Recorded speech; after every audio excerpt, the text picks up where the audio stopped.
Hello, everyone. I know that this is a surprise. I decided to do this very last minute, very impromptu, just because I feel like it. Um, I like doing streams where I get to comment on things like human psychology. And I've been thinking a lot about this lately. And listen, I do a lot of different types of streams on this channel. Sometimes I do school investigation streams, sometimes I do socialism streams, sometimes I do news streams, sometimes I do woke streams. I have a lot. I even do spirituality streams. I do a lot of different type of content. And I've been thinking lately that one of the things I think I would like to do is sometimes integrate like psychological analysis of the people I'm watching into my streams to be able to comment on human nature and that sort of thing because I like analyzing human beings. I'm an organizational psychologist in real life. I am probably better than the average bear at predicting how human beings are going to react in any given situation. I know how to analyze social systems very easily. I do it without even thinking. That's why I'm not to pat myself on the back, but, like, that's why I'm actually pretty good at analyzing politics and analyzing what and why I was able to predict what was gonna happen in the midterms 6 months before it happened. Yeah, Deborah, I see Deborah in the chat, you've spent your life analyzing people too. I find it to be fascinating. And so I've kind of been playing with this idea lately of do I do more streams where I'm analyzing the psychological tendencies of different creators that you might know to help explain different concepts. Now, you guys know me. I'm also, well, a little bit of a troublemaker if we're honest about it. I have occasionally done streams that have gotten me into trouble with some other creators out there who aren't as smart as me. And I enjoy it. And I don't care how people feel about me enjoying it. I enjoy it. I like it. It's fun. And so I was alerted last week to the fact that our old friend, the good Christian Keri Smith, had done an interview with my favorite new narcissist, or my new favorite narcissist. I shouldn't say my favorite new narcissist because he's not a new narcissist. I just very recently, about a month ago, maybe discovered him. But I am fascinated, genuinely and completely fascinated by HG Tudor. If you guys have not watched, and by the way, I'm trying very hard to get HG Tudor to come on the channel. I've exchanged some emails. He's agreed in theory. I'm gonna follow up like probably in the new year because he's busy, like very busy now. But I do legitimately want to interview him sometime. I'm deeply fascinated by this person. HG Tudor is a narcissistic psychopath, clinically diagnosed as a narcissistic psychopath, but he is completely self-aware. So he knows he's a narcissist. He does not apologize for being a narcissist. He doesn't think that there's anything wrong with being a narcissist. And by the way, and don't spread, I actually I agree with him on that. He has an absorbent amount of content. He has a website, it's narcsite.com, where he writes about the world from a narcissist perspective. He has his own channel on YouTube where he does videos all the time explaining different aspects of narcissism to people. And his content is very, very, very good. It is creepily good. I like, and it's just like, and I've studied narcissists before. I studied narcissists in the workplace, but I didn't study them in like their private life. I studied how they showed up in the workplace. I knew some of the concepts he was talking about, but he has just really like enlightened me on a whole new level about how narcissists see the world, what they do, why they do it. And I find it fascinating. And I think that I would really strongly encourage anyone who has ever had a narcissist in their life to check out HG Tudor, watch his channel. I absolutely believe that he is what he says he is because the man has created so much content about narcissists that if he wasn't really one, he would not be able to produce content at the level and quality that he is producing it. It would not be possible. And so I was pretty thrilled actually to see that Keri had a chance to interview him because the thing of it is Keri Smith, as many of you might know, Keri has been running around the internet for 2 solid years claiming that I am a narcissist and a psychopath and a sociopath and any other insult that she can come up with, but she's really doubled down on the narcissist one. I am in Keri Smith's land, I am actually a bigger narcissist than HG Tudor, the ultra narcissist himself. And so I was like, what's going to happen when Keri Smith interviews an actual narcissist? And by the way, Keri Smith views people like HG Tudor as evil. I'm sure she didn't tell him that in this stream, but she views it like he is actually like a dark triad. He's a narcissistic psychopath. Again, clinically diagnosed. He is actually dark. He is actually the dangerous cluster B dark triad narcissist that everyone warns everyone else about on Twitter. He is actually what Keri Smith has been running around Twitter saying I am for 2 straight years. And so, and Keri, I know, views me as the most evil thing in the history of the universe because she claims I'm a narcissist. Yo, I got nothing on HG Tudor. I'm sorry. And I say that with the deepest of respect because I really do have a profound appreciation for what he's doing. I have got nothing on this guy. Nothing at all. If anything, what HG Tudor has done is confirm for me that I am the fucking empath that I always thought I was, to be honest, although he and I define empath differently. That is another story for another day. But anyway, I saw Keri did this interview. In fact, a bunch of you, especially in my locals community, because we've been actually talking about HG Tudor quite a bit in my locals community. So a bunch of you notify me. They're like, did you see that Keri interviewed HG Tudor? I was like, holy shit, how did that go? Because Keri literally thinks that he's evil. And I think I was gonna watch this anyway, but you guys know I am oh, Barb, that was always you. Okay, that's it's always good to put an actual name with a handle, so I appreciate that.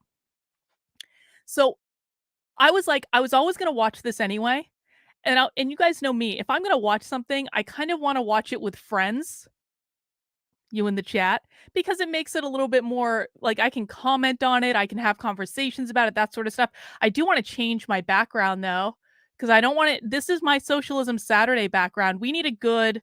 How about we do this background? We'll do the gold, the black and the gold, just like it matches HG Tudor's icon. We'll do that. That's much better. So I am actually fascinated to see how Keri Smith interacts with an actual narcissist. Here's what I think is going to happen in this interview. And a lot of people told me about this interview. I clicked on a link when Keri was premiering it live, and I saw like about 2.5 seconds of it, but I didn't actually listen to anything that was said. So I really have no idea how this interview is going to go. But let me tell you what I think is going to happen. I want to see if my prediction is correct. I think that Keri is not going to understand HG Tudor's perspective, and she's going to try to get him to admit that he needs to be cured, which is stupid because HG Tudor does not believe there's anything wrong with him. And again, I actually do agree with that. I'm not a person that judges better or worse or right or wrong or good or bad. I think that everyone is here to have different experiences in life, and this is his path that he's on and he's fully embraced it, and I think that's actually really great. But people like Keri, because Keri is the good Christian, the devout Christian, Keri is going to live in a constant state of judgment of people who don't agree with her. Oh God, and this is the other thing, Deborah. HG Tudor is going to run circles around Keri. He's going to run circles around her because HG Tudor, and listen, I say this with all due respect, HG Tudor likes to manipulate his audience. He likes to seduce his audience. He likes to draw his audience in to his crazy world of the narcissistic psychopath and make them feel right at home. And again, I'm not saying that is a bad thing. I actually think that what HG Tudor is doing is fascinating and very artful. And yes, this is the narcissist that I've been talking about in other streams. So I think that Keri has no idea what she's gotten into with this. I think that Keri is at some point going to try to cure him or try to get him to admit that he is a bad human being that needs to be cured. Whereas what Keri really should do, and again, I could be completely wrong, but what Keri really should have done is to accept that different people are different and have different views of the world. We'll see if she does that. Maybe I will be pleasantly surprised. But this is what we're going to be watching. Of course, the haters on Twitter are going to be all aflutter about this. They're going to be like, Carlin is so obsessed with Keri. I mean, come on. You're going to tell me that you're going to dangle a carrot like Keri Smith, who has been running around Twitter calling me a narcissist for 2 straight fucking years? And now she's interviewing a real narcissist, and you're gonna dangle that carrot in front of me and expect me not to do something? Of course I'm gonna do something. This is fascinating. This is fascinating just from a human nature perspective. And I want to see what happened, and I want to see how this plays out because Keri does not understand as much about human psychology as she thinks she does, not like by a long shot. And HG Tudor absolutely understands human psychology. He is very, very smart about how he perceives and analyzes the world. I don't always agree with him, but I think that the vast majority of things that he says has a lot of merit. And I want to see how this plays out.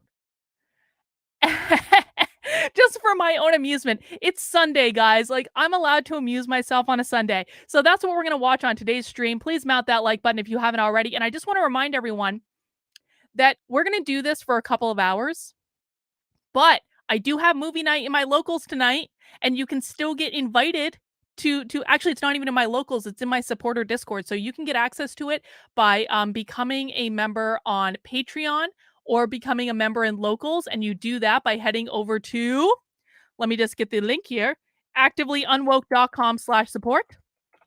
There we go.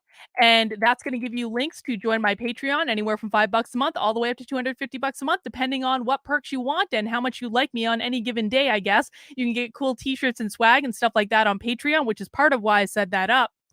But really, I do recommend that you join my locals community if you want to support my work. Locals is the most sane place on the internet. We do a lot. We are actually a very active community. So you're not just supporting me, you're also getting access to an amazing community of people, many of whom are in the chat here right now, who I love and appreciate and adore. You get all sorts of perks by becoming a supporter, to include 2 Zoom calls with me every single week on Mondays at 7 p.m. and on Wednesdays at noon. We also do movie nights in my supporter Discord. There is also a writers club in my supporter Discord. And so you will get access to my supporter Discord by either joining via Patreon or locals.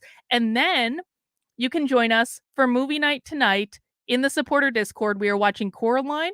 That is John Morgan's pick. John Morgan is hosting us tonight. So shout out to John Morgan. And also, happy birthday, John. We love you. We appreciate you. John Morgan recently, by the way, wrote a fanfic about Hunter Avalon and John Doyle that he has shared in my locals community. And also, it also really pissed off Hunter Avalon. And so John Doyle is a great writer. He is a really nice person. And I'm thrilled that he's choosing to celebrate his birthday with us, watching his favorite movie of Coraline in the supporter Discord at 8 p.m. And so you have plenty of time to sign up if you want to and join us for that movie in a couple of hours. But for right now, let's get into it, shall we? Let's watch the good Christian, Keri Smith. I cannot fucking believe I'm watching Keri Smith again. Keri looks like okay, I will keep my thoughts about Keri's looks to myself for the moment. For the moment.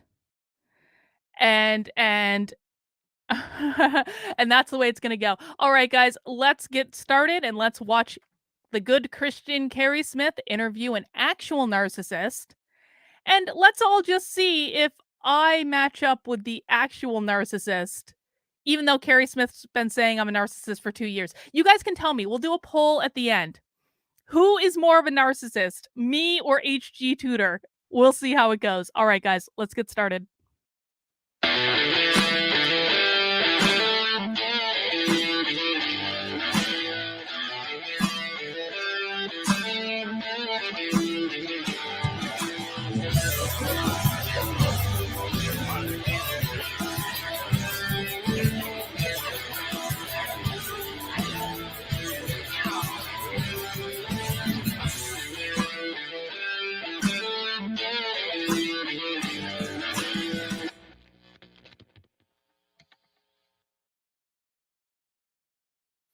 Hello and welcome to a new interview on Deprogram with Keri Smith.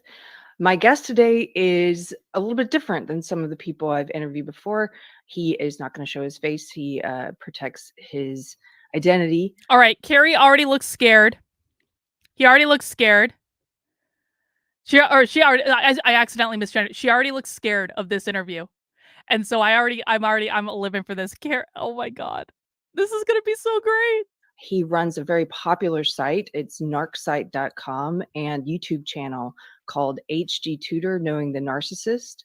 The ultra. He is a self-identified narcissist, and he teaches people how to identify such predators. I want to use the word predator, but I don't want to insult him. Such types of people. I told you that Keri thought he was evil. Like, why would you start an interview with someone by calling them a predator? I mean, and I think that HG Tudor might actually admit that he's a predator. He talks about it quite openly, like how he uses people for energy and fuel and stuff like that. And so, I mean, he might actually agree with that. But I I just think that it's interesting that Keri opened by calling him a predator. People and to understand them better. So please welcome HG Tudor. Thank Hello, you, sir. Keri. Pleasure to be here. Thank you so much for being here. I'll just get this out of the way. I told you before we started, but I'll say it so everyone knows. I am a little nervous. It will pass. I'm nervous because Keri. I started listening to your videos about 1.5 years ago, and they were very helpful for me. And but over time I started to realize, like, I have a good feeling for you. Like, I really like you. I don't know you, but I feel like I like you. And at the same time, I know what you are. And so I'm like, be careful with this person. But why is that? Why are people drawn to you, even though you're flat out saying this is what I am? Because he seduces his audience. Well, first of all, when you listen to my work and read my work, at the forefront of your mind is not necessarily this. Oh, he's a narcissistic psychopath. He's a narcissistic psychopath. That isn't what's going through your mind the whole time. If you think, for example, there'll be certain pop stars or rock stars whose work you enjoy, authors, scriptwriters, actors, and many of those individuals are, of course, narcissists. You might not realize that, but they've never done anything to you. They've never caused you a problem. And you can enjoy their work irrespective of what they do elsewhere. Indeed, there'll be some people that work you admire and enjoyed, and then you learn something about them and think, well, that's rather disappointing because I liked that person's work. But so people are already asking about HG Tudor's voice. He says that is his real voice, and I believe him. And the reason I believe him is because I've listened to a lot of his content now. I've listened to the content on his YouTube channel. I've also listened to some of the content behind his paywall that you have to pay him for.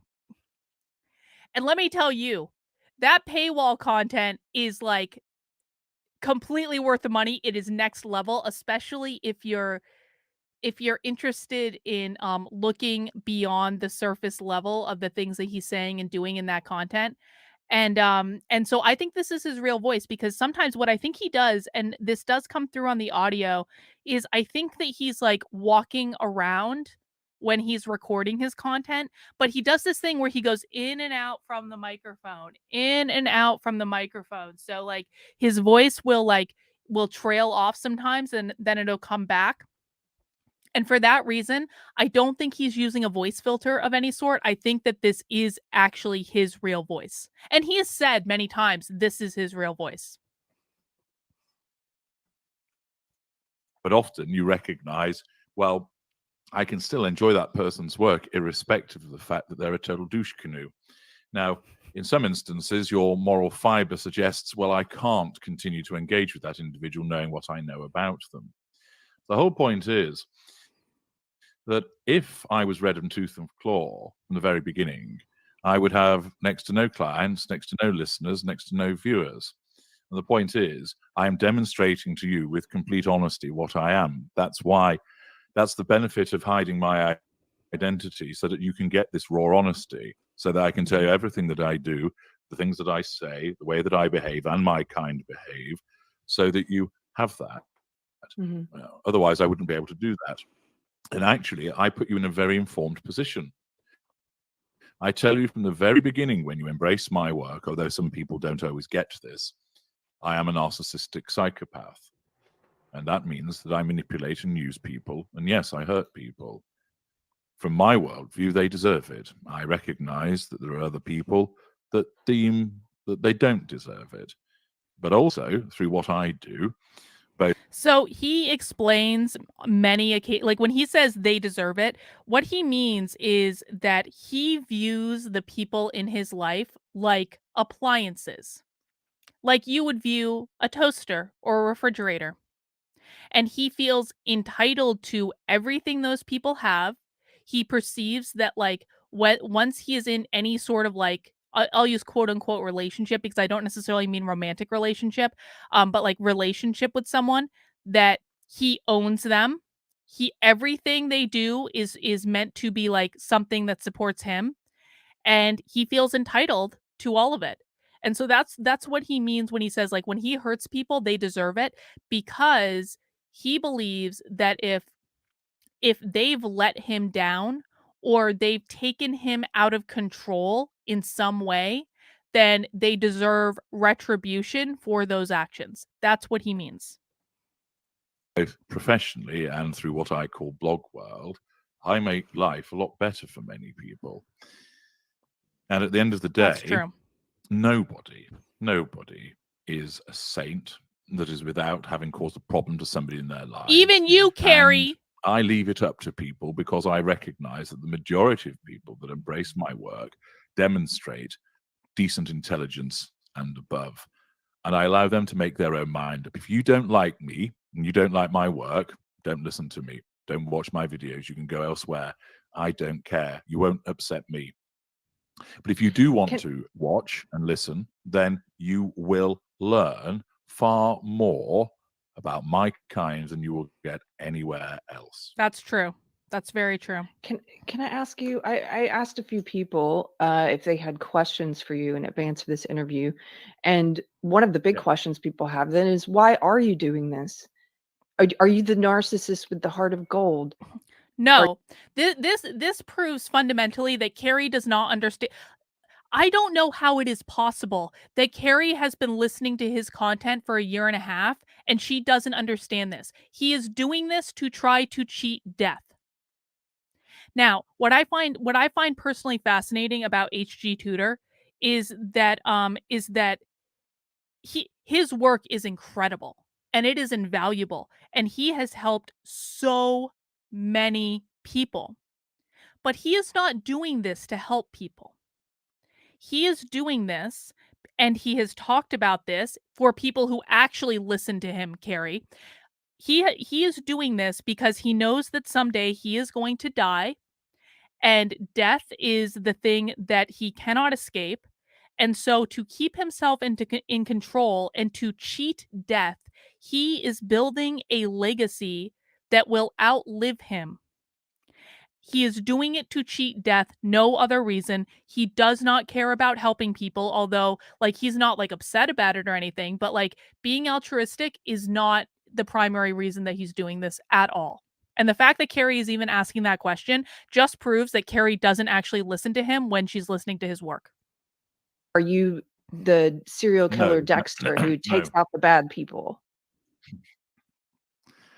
Well, there is an aspect of what I do that is a bit Dexter-esque, I would confess. That's very But the true. reason that I do this is in accordance with what I explain in virtually every video that I create. He just called I do Keri not out. suspend my narcissism when I'm talking to you. He just called Keri out. I fucking love it. He's like, I talk about this in every single video, Keri. So therefore, what governs my interaction with you, and I'm conscious of this because I'm an aware narcissist, is the pursuit of my prime aims. Therefore, you are on my radar. I must control you. Well, that's easy because you've come to me asking me questions. You've not immediately started off by saying, well, here we are with HG Tudor, who's a hateful human being, and I think he's an absolute asshat, which would challenge my sense of control. You're being polite and you're listening to me, and you've invited me on your show. I receive fuel from your responses, like I would do from anybody that I would interact with. Rates and residual benefits. The residual benefit is that I reach other people that I might not ordinarily do so. So my interaction with you is governed by the prime aims. Why do I do what I do in terms of telling everybody about narcissism? Again, it is commensurate with the prime aims. The main reason is this. At some point, it's a long way away, I will die. See? Like we all will. Death is Ding. the ultimate threat to my control. I will therefore create a legacy by allowing people to understand about narcissism and psychopathy so that when I die, when I shuffle off this mortal coil, my work will live on afterwards. So when one envisages that Grim Reaper pays me a visit and is about to bring that adamantine blade down and sever my connection to this earth plane, I won because I'll live on afterwards. Trying to cheat death. That's why I do it. Just I don't like I do said. it because I care about people. I care about me. I don't do it because I want people to like me. If they do, jolly good. That's positive fuel. But I do it because I'm creating a legacy, which is a residual benefit. Everything that I do, like any other narcissist, Keri, when it comes to another human being, is linked to the prime aims. Duh. Control, fuel, character traits, and residual benefits every single time. So as I've said before, if I'm on my own and I pour myself a glass of Foss mineral water, I do so because I'm thirsty. That's nothing to do with the prime aims. Should my girlfriend appear after going running and she looks thirsty and she's perspiring and I pour her a drink, I haven't poured her a drink because I care. I poured a drink to control her and cause her to give me fuel by her thanks. And yes, he does have girlfriends. He always has a girlfriend. And his girlfriends don't know he's a narcissist. And he talks about them in his content. And it's just like they have no idea what they've gotten into. But he uses them. He uses them for fuel, just like he uses everyone else. I triangulate her with the drink. If she's painted black, I stand there and drink all the mineral water, leaving her thirsty, and she gets upset. I then draw fuel from her and control her in a different way. Can I ask you, you kind of, you said a lot there. One of the things you said that leads into one of my questions is, you mentioned that you're an aware narcissist, and you often break down different types of narcissists. I've seen you describe them as 4 types: victim, somatic, cerebral, and elite.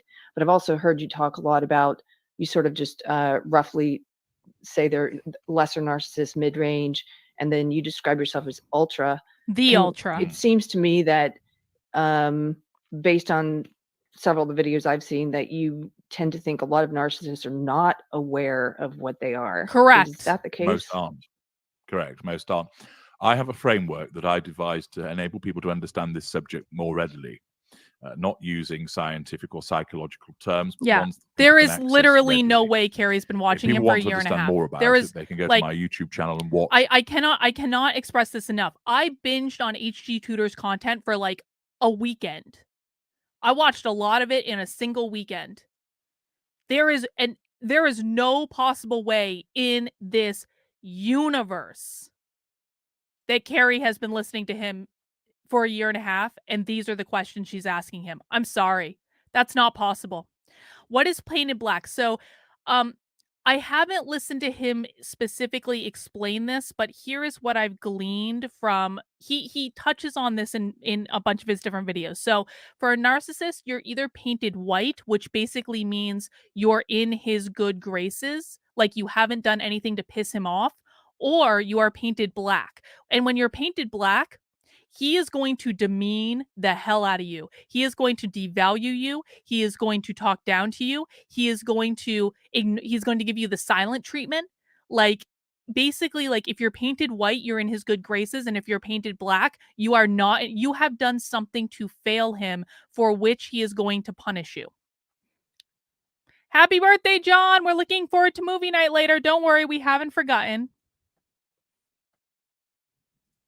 The Ultra framework, where I set it out in more detail. But very quickly, there are cadres of narcissists, which you've just touched on: somatic, cerebral, elite, and victim. Those denote preferences.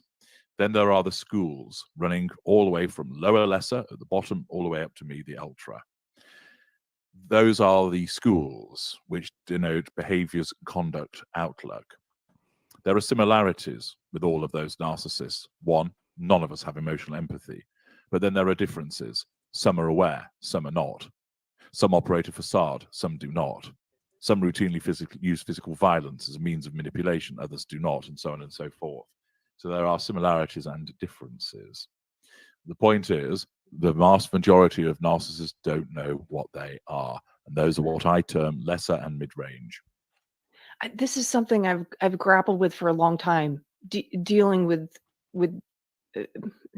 just dealing with one person in particular, some people that I suspect are narcissists. She's talking about me. She's talking about me. I guarantee you that Keri thinks that I am an undiagnosed mid-level narcissist. She's talking about me specifically. Keri, this is why you should understand things before you fling psychological diagnoses around in public on the fucking internet. Back and forth on, are they aware when they engage in things like DARVO, which is defined as deny and reverse victim offender? Are they aware that they're doing it, or do they really not know what they're doing? No, an unaware narcissist isn't. They don't know. An unaware narcissist is not aware. No, they're not aware. So take for example. Wait, so Keri is basically using this time where she could have a really amazing interview with HG Tudor, who is fascinating beyond all belief. She has this opportunity to interview probably one of the most fascinating people in the world. And she's using this opportunity to work out her feelings about her diagnosing me as a narcissist 2 years ago and then doubling down on that all over the internet. Keri's epiphany that she just had is, wow, you mean Carlin is a narcissist and she doesn't know it and that's why she acts the way she does? No, Keri, I'm not a narcissist. I've never been a narcissist. You misdiagnosed me because even though you've been listening to the world preeminent fucking narcissist for a year and a half, you have not retained any information about that. Yeah, Trump voice, sad. She's also been spending way too much time with Josh Slocum, who does not know what he's talking about either. God. Okay. If you close your eyes, okay, you can't see. So if I was to be doing something in front of you while your eyes were closed, and I said to you, what am I doing? You wouldn't know because you aren't able to see me. So similarly with a narcissist, they are not allowed to know the reality of what they're doing because the narcissism has to do that in order to make itself effective.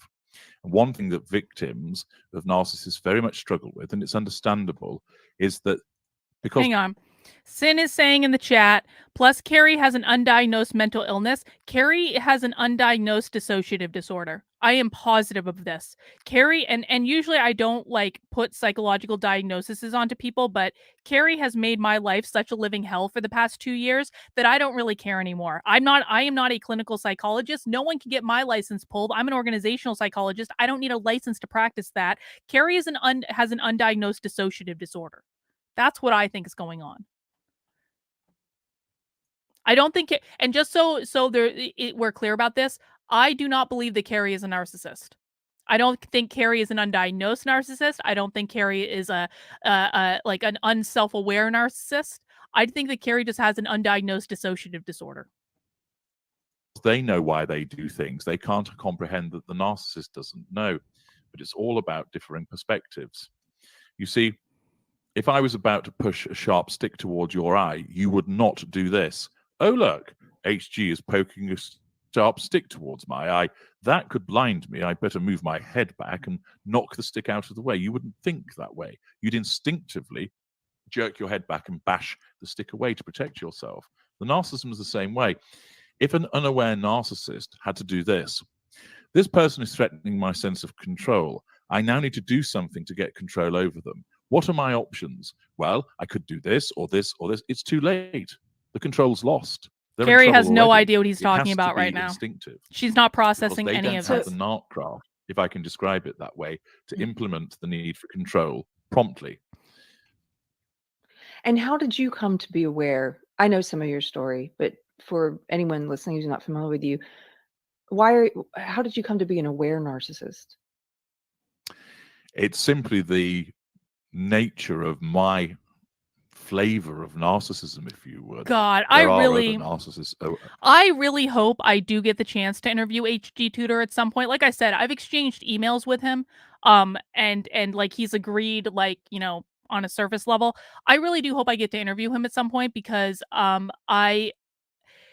in almost every single interview that he does, he is asked the same questions. And it's like, he's answered all this before. This is not interesting. Like, if you listen to his content, you will know the answer to these questions. And so I don't understand when people interview him, why they don't ask far more interesting questions that I'm not going to give away my list because I know the questions I want to ask him. But like, there's so many more, like, I don't know. I wish Keri had gone beyond surface level already in this.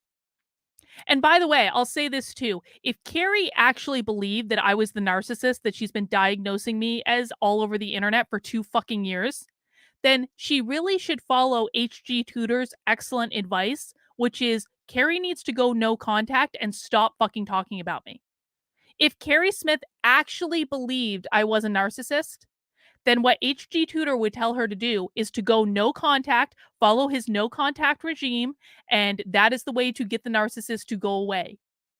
Because what HG Tudor would tell Keri is that every single time Keri talks about me on the internet, she's giving me challenge fuel.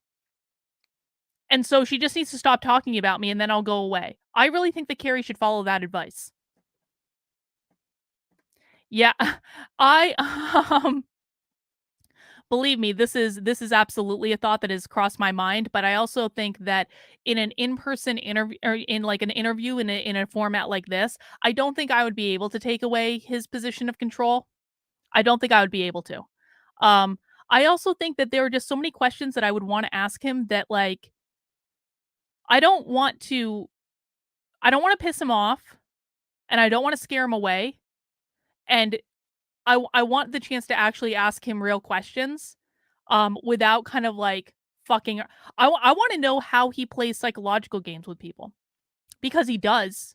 He very clearly does. And he's not sorry about it. And he doesn't apologize. I'm like, that's what I want to talk about. Like, how do you get in people's heads and psychologically manipulate them?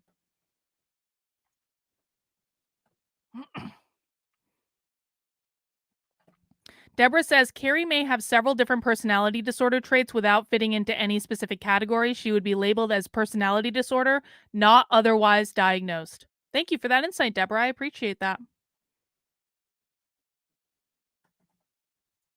Narcissists that are aware, I'm not the only one.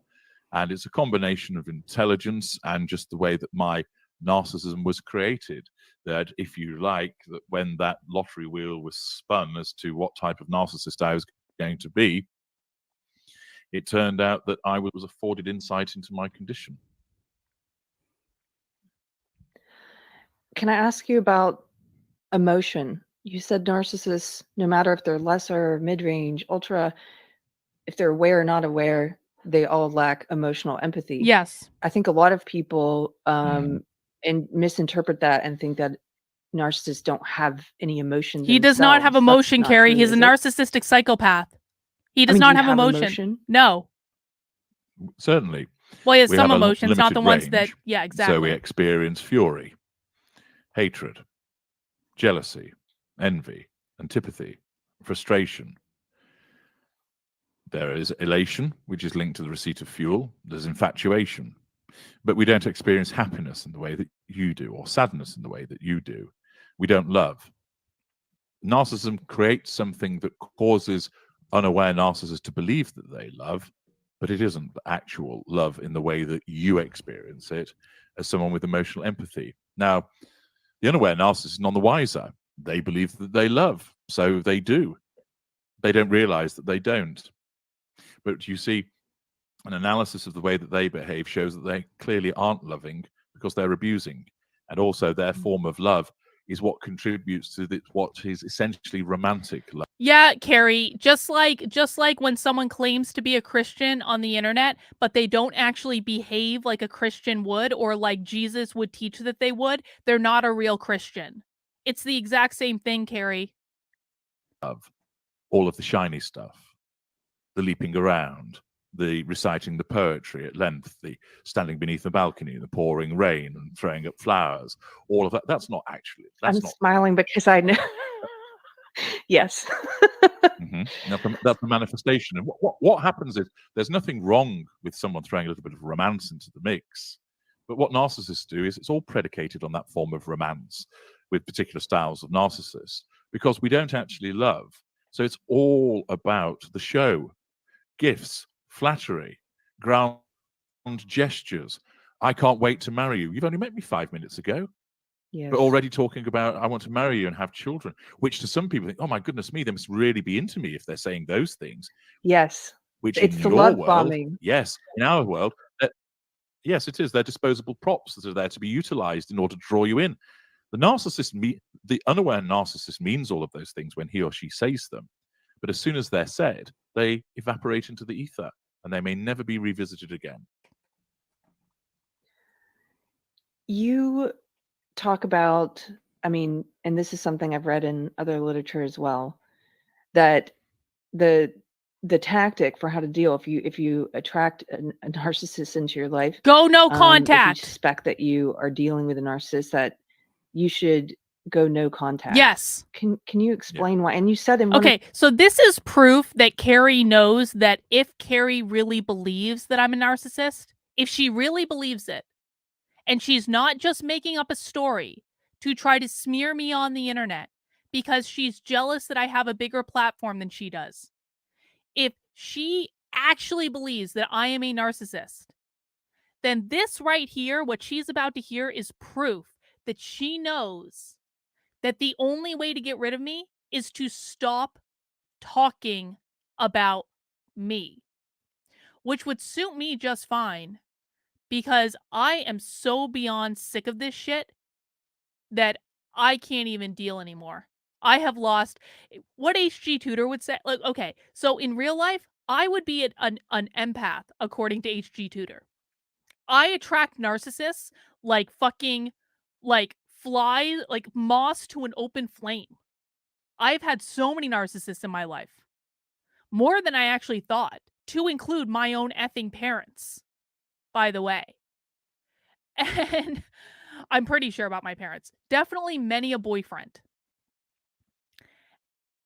And so what he would say is that so empaths have narcissistic traits. And you guys know, I'm not actually shy about leaning into my narcissistic traits. I'm an Aries.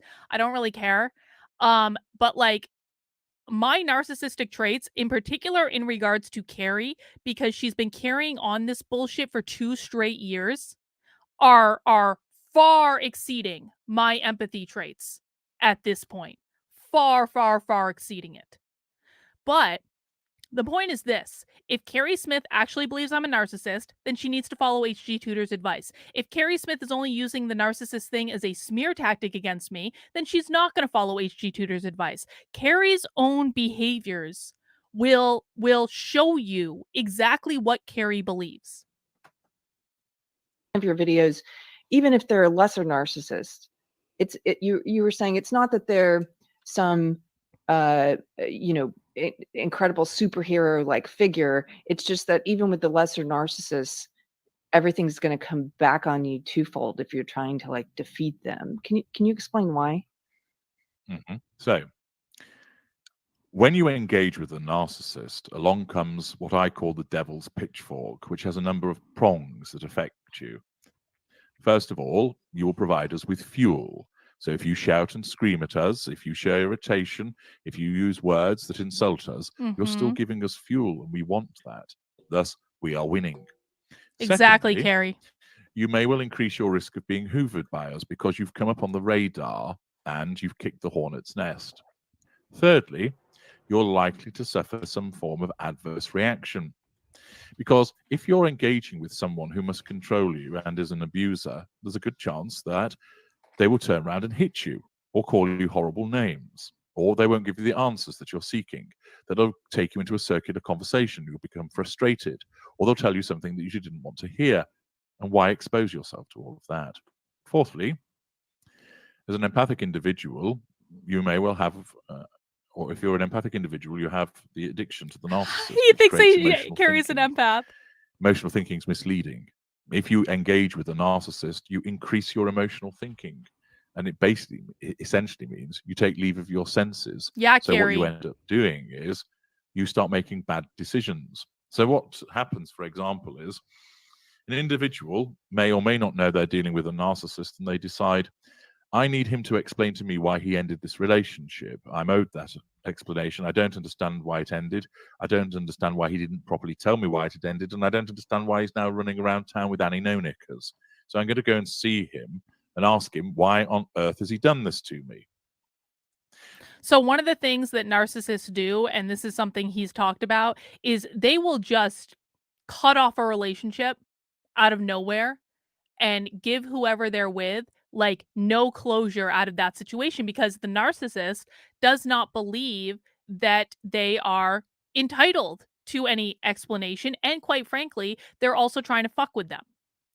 And so like and this was like a big revelation that I actually had from listening to his content. It was like, like listening to his content for me was actually a form of closure for a really specific narcissist in my life who I was really trying to deny, like hell or high water. I did not want to believe this person was a narcissist. And I really didn't, because I think that term is really overused. And I was like, I thought like his self-esteem issues were quite frankly too bad for him to actually be like a real live narcissist.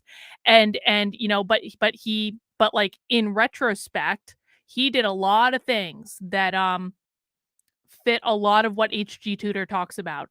And it actually to include cutting off the relationship out of nowhere, which quite frankly left me really just flummoxed for a really long time, because I had no closure about the situation. I didn't understand what happened. And so like it was actually a great degree of closure for me to hear that that's just what they do. That's just the way it goes. And it may not have been a perfect explanation for me, but it was like, oh, now I understand. Now I understand.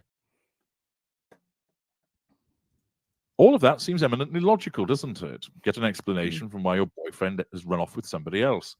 But if they are a narcissist, it isn't logical. Why? You can go and see that individual. He doesn't want to see you. He's chosen someone else. And he turns around and he's nasty to you, which upsets you. So you've just been devalued. Furthermore, you don't get any answers because he refuses to talk to you. He just stands there and insults you. Yep. Therefore, you've suffered a further devaluation by the virtue of that frustration. You've also given him some fuel, which is he'll take. Thank you very much. You've then potentially raised the risk of him hoovering you further because he sees you as a nuisance. And by the way, Keri, for all of her talk that I'm a narcissist, I'm a narcissist, I'm a narcissist, supported the narcissist that did this to me.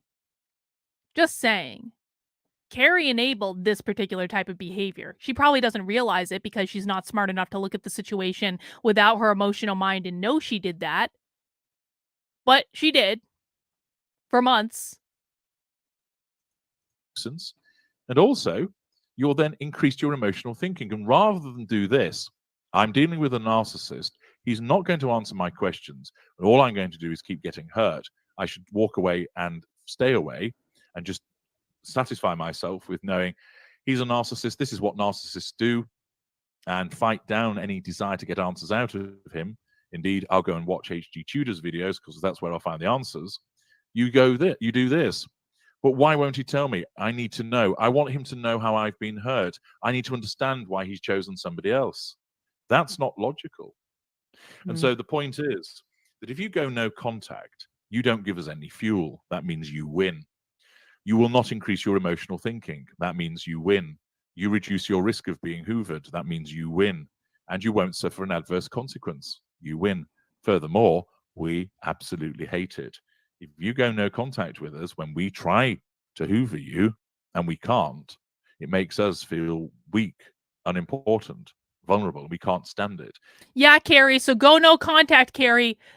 Keri, the worst possible thing you could do if you actually believe I'm a narcissist is to go no contact. You will, Keri, I promise you that you will irreparably hurt me if you just go no contact, if you follow his advice. Keri, I will not know what to do with myself if you just go no contact.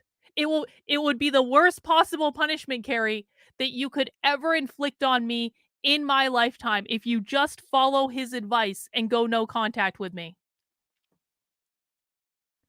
John says, if Tudor is not simply a brilliant actor or just intelligent troll, he is seemingly totally captured, i.e. dominated by the existential angst intrinsic to the human experience. I don't think he's a troll. For those of us who just joined, like, if you haven't seen the breadth of HG Tudor's work, I don't think it is possible for anyone to create that much content and have the content be as high quality as it is without them being the real deal. I just don't think that that's possible. So no, I do think he's the real deal. We eventually deal with it in some shape or form, as I've explained in many of my videos. But many people think, oh no, I'll go in there and I'll manipulate the narcissist. You're trying to take on somebody who manipulates as easy as they breathe. And all you're doing is falling into a trap.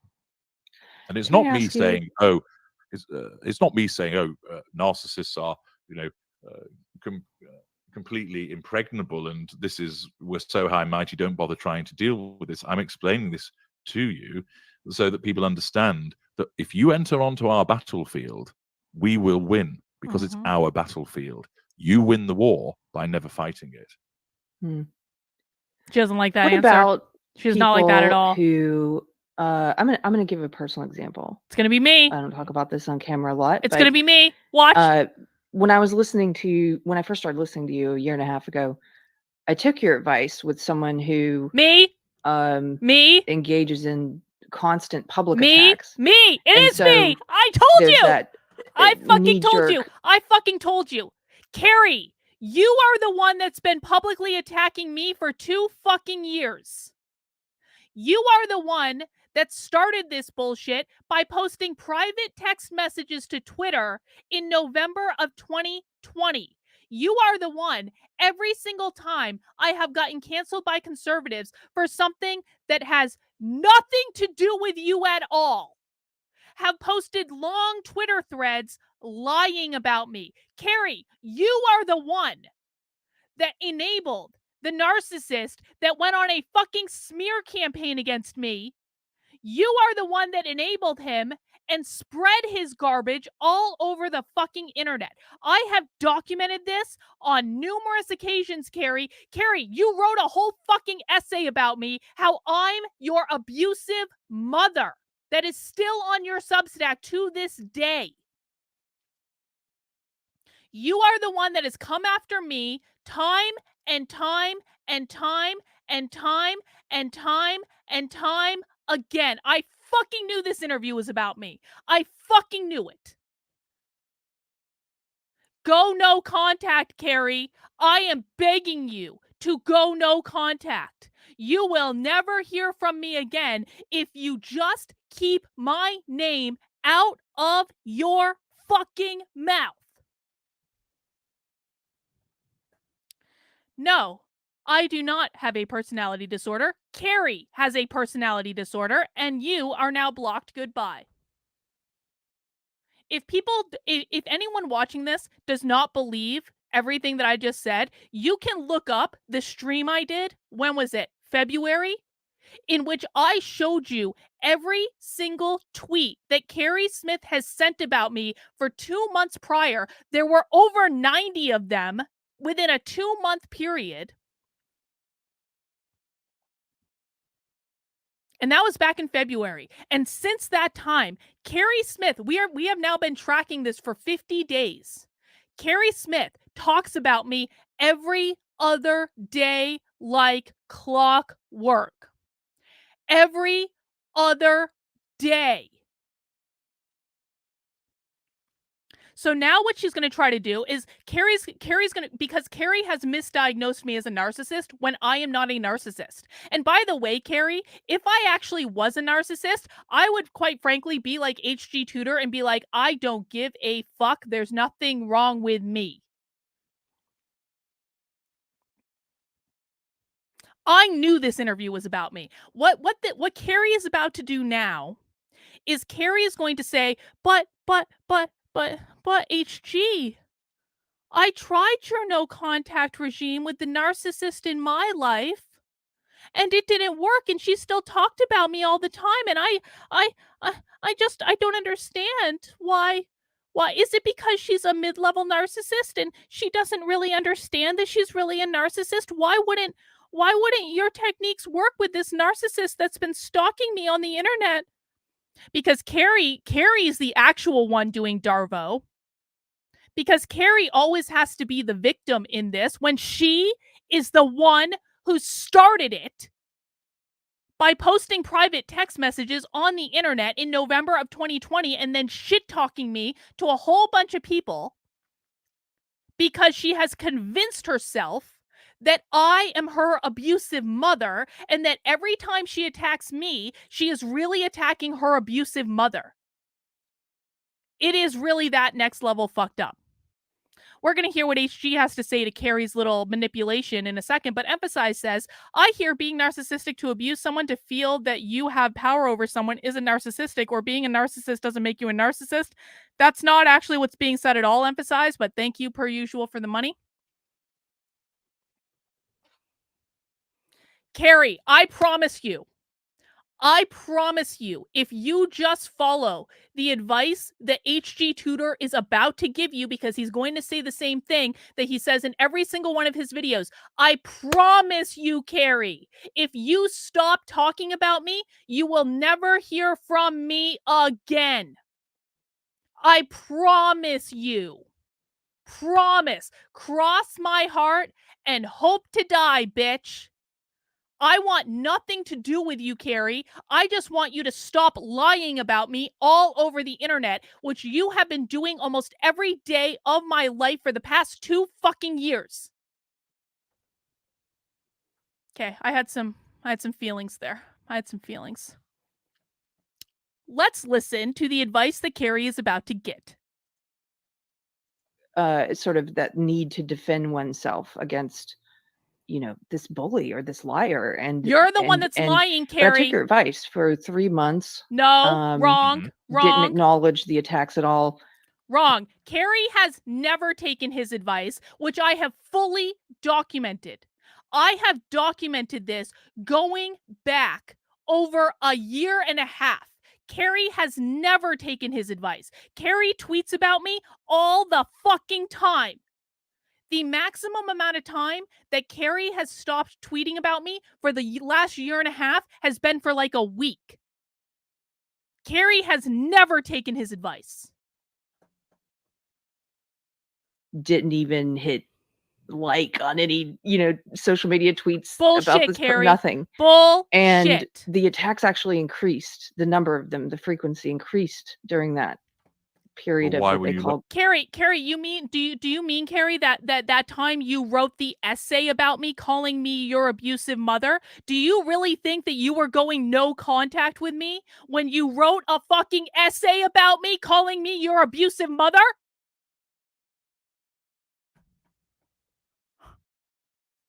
Gray Rock. How did you know that these attacks were increasing? Exactly. Because people started sending me messages and videos, strangers, like, did you know this person, this video? And well, and so then I broke it. So Keri, you mean people sent you the video that I made about you? You mean that video where I documented that you had been tweeting about me more than once a day for months? Do you mean that video? That's when you were going no contact with me? When I did a video documenting that you had been tweeting about me at least once a day for months? That's your definition of going no contact, Keri? Really? In a no contact scenario, you see. Right. Okay. So would you? I suspected your answer would be. And by the way, Keri, HG Tudor is going to consider this interview that you did with him talking about me when everyone fucking knows who you're talking about. This is not going no contact either, Keri. If I'm really the narcissist that you say I am, Keri, guess what you did with this interview? You brought yourself back onto my radar. You're giving me challenge fuel just by doing this interview, talking about me. It's like she doesn't actually listen to the content she claims to listen to. My God. I listened to him for a fucking weekend, and I can spit out more of what he would say than she can. I should have waited. Just don't break it no matter what. No contact. I didn't go. Indeed. None. Nothing, There's Keri. 2 points to the no contact. There's 2 points to the no contact regime. And yes. The first is that if you manage, this is exactly right. This is exactly right. Keri has used the interview to try and justify her abuse of someone she does not want to be right. I haven't seen Carlin this worked up since. I don't know what the rest of this is. But no, you're exactly right about this. Keri has used this interview to try to continue to justify what she has been engaging in with me for 2 solid years. Sorry, Red Room, you walked right into it. If anyone doesn't understand the backstory of this, what happened is Keri and I used to be friends. And then the day after the election, I found out, the election in 2020, I found out that Keri blocked me on Twitter and then started tweeting private fucking text messages. I texted her, I was mad, and then I ended up blocking her phone number, and I was ready to never talk about her again until Keri started running around lying about me to everyone. And if people don't believe that Keri has done this, I have a whole Twitter account dedicated to this. Let me show you this real quick. And this Twitter account hasn't been updated in a while, quite frankly, because I stopped wanting to look at it. Let me just make sure you're not seeing anything you shouldn't. If you guys want to see the documentation that Keri Smith did not go no contact with me, I created a whole fucking Twitter account to document it. It's called Keri is Obsessed. I haven't updated it in a long time, but these are literally just all tweets. There's screenshots of tweets that Keri has sent about me. Keri calling me from what is this from? Misery. Keri calling me the woman from Misery. Keri calling me a narcissist all over the place. Keri engaging with a stalker account against me. Keri calling me a psychopath. Keri proactively tweeting to influencers shit-talking me. Let me see if I can find some good... these are all tweets that Keri has sent about me. Every single one of them is a tweet that Keri has sent about me. Let me see. There's one specifically that I'm looking for. There's one in particular that I'm looking for that I want to show you guys. Because, like, this is like Keri calling me a psychopath. This is how bad this got. This is how bad it got. Keri tweeting out private messages that I'd sent to other people. Keri supporting people who are stalking me and have doxed my house. There's one specific thing that I'm looking for, though. These are all about me. Every single one of these is Keri tweeting about me for months and months and months and months and months and months.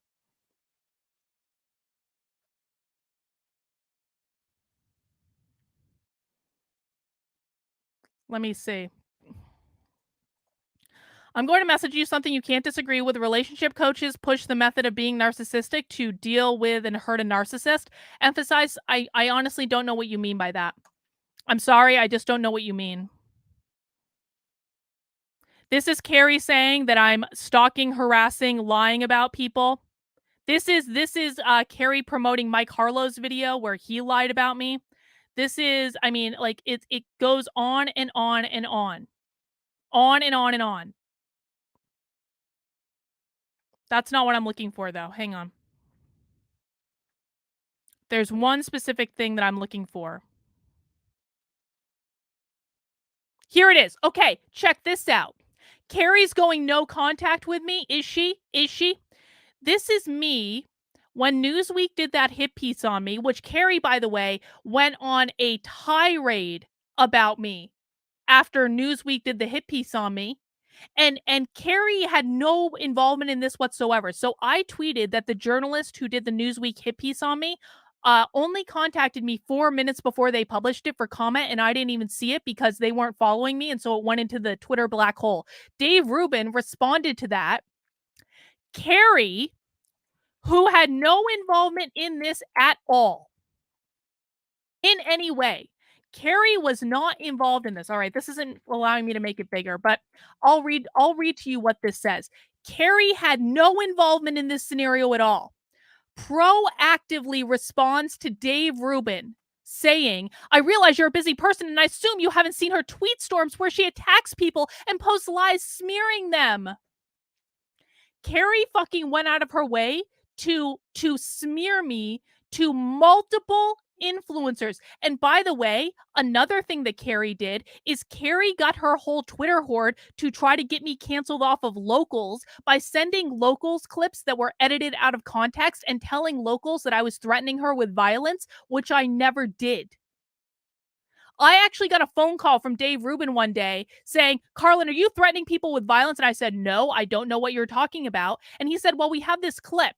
And it was cut out of context to make it seem like I was threatening Keri with violence, when literally in the very next beat, I made it extremely clear that I was not threatening anyone with violence. But of course, they cut that part out. They send in the edited part to Locals to try to get Locals to cancel and ban my community. And that was all Keri. So don't fucking tell me you're going no contact, bitch. I've got it all documented. My God. Yes, they also tried to get me canceled by the New Hampshire Libertarians. They have been obsessed to try to get me canceled with the Libertarians. They've smeared me all over the internet. Oh, I've just tried so hard. I've tried so hard to go no contact with this particular narcissist. And it doesn't work. It just doesn't work. Keri, you've never gone no contact for more than a day and a half. God damn it.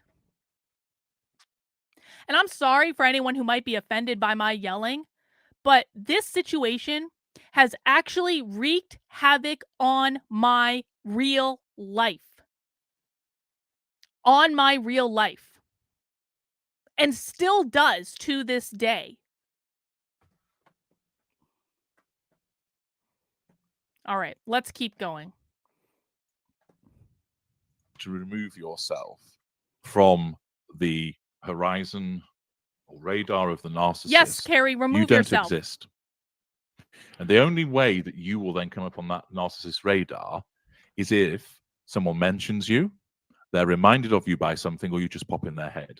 So if you're not going around to see them and you're not sending them messages and you're not talking about them elsewhere, you reduce the likelihood of you coming upon their radar.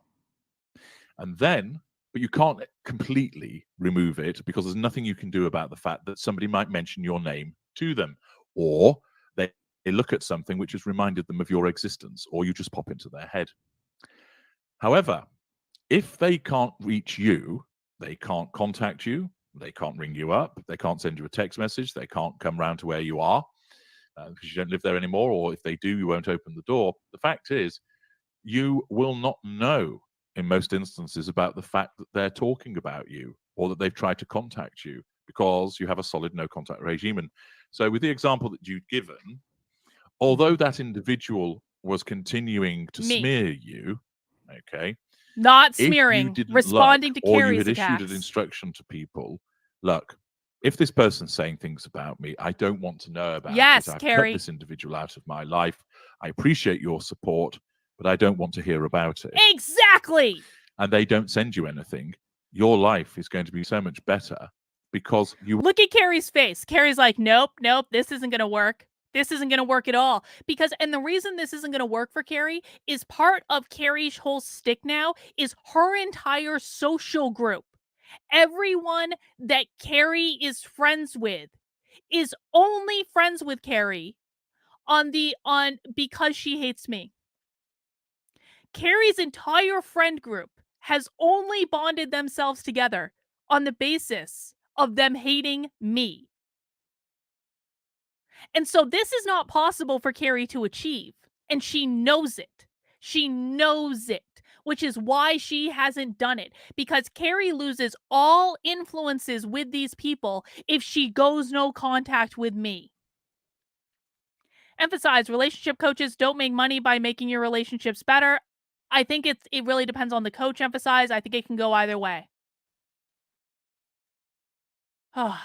Thank you, Red Room. I feel like I have permission now to be angry. You know what? Listen, I've had to work through many emotions due to this situation. I fucking knew this interview was about me. I've had to work through many emotions in regards to this situation over the past 2 years. Sometimes I bottle them up. I keep them inside because I quite frankly think that people are sick of hearing me complain about this, which I, by the way, understand if you're sick of hearing me complain about this. But what you need to understand is I've had to deal with this every day of my life for 2 years. Keri's Twitter horde has doxed my house, stalks me every single day. I've actually had to report Keri and multiple of her associates to the police because it's gotten so bad. They have doxed multiple of my friends. They have doxed multiple friends of mine just for being friends with me. They've tried to destroy my relationship with the libertarians in New Hampshire who chose me over Keri because Keri got so psychotic about it. Keri was private messaging the libertarians in New Hampshire saying, have you seen this about Carlin? Have you seen that about Carlin? Are you sure that you want to interact with Carlin? And the libertarians, because they're autistic, looked into every single thing that Keri sent them and said, Keri, this is not what you said it was. And then Keri blew up at some of them and called them dishonorable because they wouldn't dissociate with me. Is that going no contact, Keri? Is you private messaging my friends in New Hampshire? And by the way, I don't know how you thought that I wasn't going to find out about this. Like, do you consider you private messaging my real life friends in New Hampshire going no contact? So anyway, thank you for the permission for me to unleash a little bit. I have a lot of feelings about this situation, okay? won't hear anything about the attacks. And ultimately, what you've got to remember is that when a narcissist is smearing you, that is a form of control. It's a second assertion of control. And when that smearing takes place, too often empathic individuals driven by their truth seeker trait do this. I don't like the fact this person is telling porky pies about me. That's not very nice. I'm now going to go and ask them why they're doing it, set them straight, and tell them they mustn't do it. But you're dealing with a narcissist. So when you do that, you're threatening the narcissist's sense of control. So all the narcissist will do is attack you even more because you're threatening their sense of control. Yes, and so if you don't respond to them, yeah. So Keri's like, yes, HG. That's exactly what's going on. The narcissist is attacking me more. No, Keri, I am responding to your insane smear campaign. I am responding to you, Keri. I have told you on multiple occasions, if you stop talking about me, I have no interest in talking about you at all. I don't find you to be that interesting. But if you keep coming at me, I will absolutely respond to you, and that's going to be non-negotiable. So it really does seem like your only choice is to stop talking about me. Follow his advice.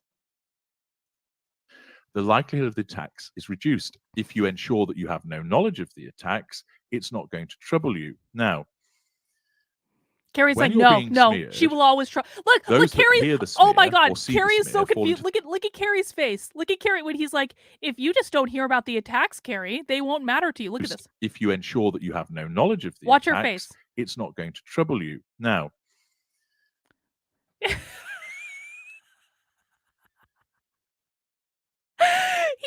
he's like, Keri, if you just don't think about what they're saying and you just don't get informed of it, then it's not going to bother. And Keri's like, no, does not compute. Emphasize Mad TV, spy versus spy. Maybe that's true. Emphasize. This is really not computing with Keri right now. That is, you're Reagan. Yes, that is not what she wanted to hear at all. That is not what she wanted to hear. Again, she doesn't actually listen to his content. I'm convinced of this. Because if she did listen to his content, she would know that he is not going to coddle her and tell her what she wants to hear. He is going to tell her the truth. when you're being smeared, those that hear the smear or see the smear fall into three groups. And this is very important. There'll be a group of people who believe that you are Satan, that you're Beelzebub, and you won't change their view. So forget about trying. Oh, he's Because all giving you'll do great is advice. upset yourself and waste your time and energy. He's giving great Yes. advice. Then there's a second group of people who support you. And therefore they know that this person is a nasty piece of work, or that they're a narcissist, or that they're an abuser, or that they're a fruitcake, whatever your description is given to them. So you don't need to persuade your supporters yet again that this person's a fruitcake. All you're doing is bringing attention to something they already know, risk boring them, and also causing yourself to think about something that's troubling you. So you don't need to address it with your supporters. And then there's the third group of people who would listen to the smearing and think, oh dear, that's terrible, and then would listen to you and then go, oh dear, the other person's terrible, and then they'll think, what shall I have for dinner tonight? Because quite simply, they don't really care, because they've got Yes. bills to pay, children to feed, houses to clean, and it's tomorrow's Yep. fish and chip paper. Yes, And the I think that's thing most is, people. the most empathic victims, most empathic victims don't like people lying about them, but they have an emotional response to it where they think, I've got to do something about it. Whereas if you look at it logically, you approach it and think, this person isn't affecting my livelihood. This person is just saying nasty things about me. There'll always be people that believe that. There's nothing I can do about it, so I won't do anything about it. And by the way, I want to acknowledge, because I'm going to be more ethically honest than Keri is, I probably should have ignored Keri a long time ago, except for the fact that, there's no except. I probably should have ignored Keri a long time ago. I probably should have gone no contact with Keri. I want to acknowledge that. I'm not suggesting that I have handled this situation perfectly, but my rationale for doing it is I don't care anymore. I don't care. I don't care what people think. I do not care if people think I'm psychotic because I'm constantly responding to this bitch's smears against me. I just don't care. Keri has tried to destroy my career. I am an Aries. You do not fuck with me. Aries is the god of war, motherfucker. I will absolutely go to war with you if you start a war with me. And Keri started a war with me 2 years ago that has not stopped. I have been very clear that I am perfectly willing to stop anytime Keri wants to learn to keep her mouth shut. Because I am not teaching people that they can attack me relentlessly for years, and that is okay. So, is it a perfect solution? No, it's not. Probably just should have followed HG's advice and just ignored her. I tried.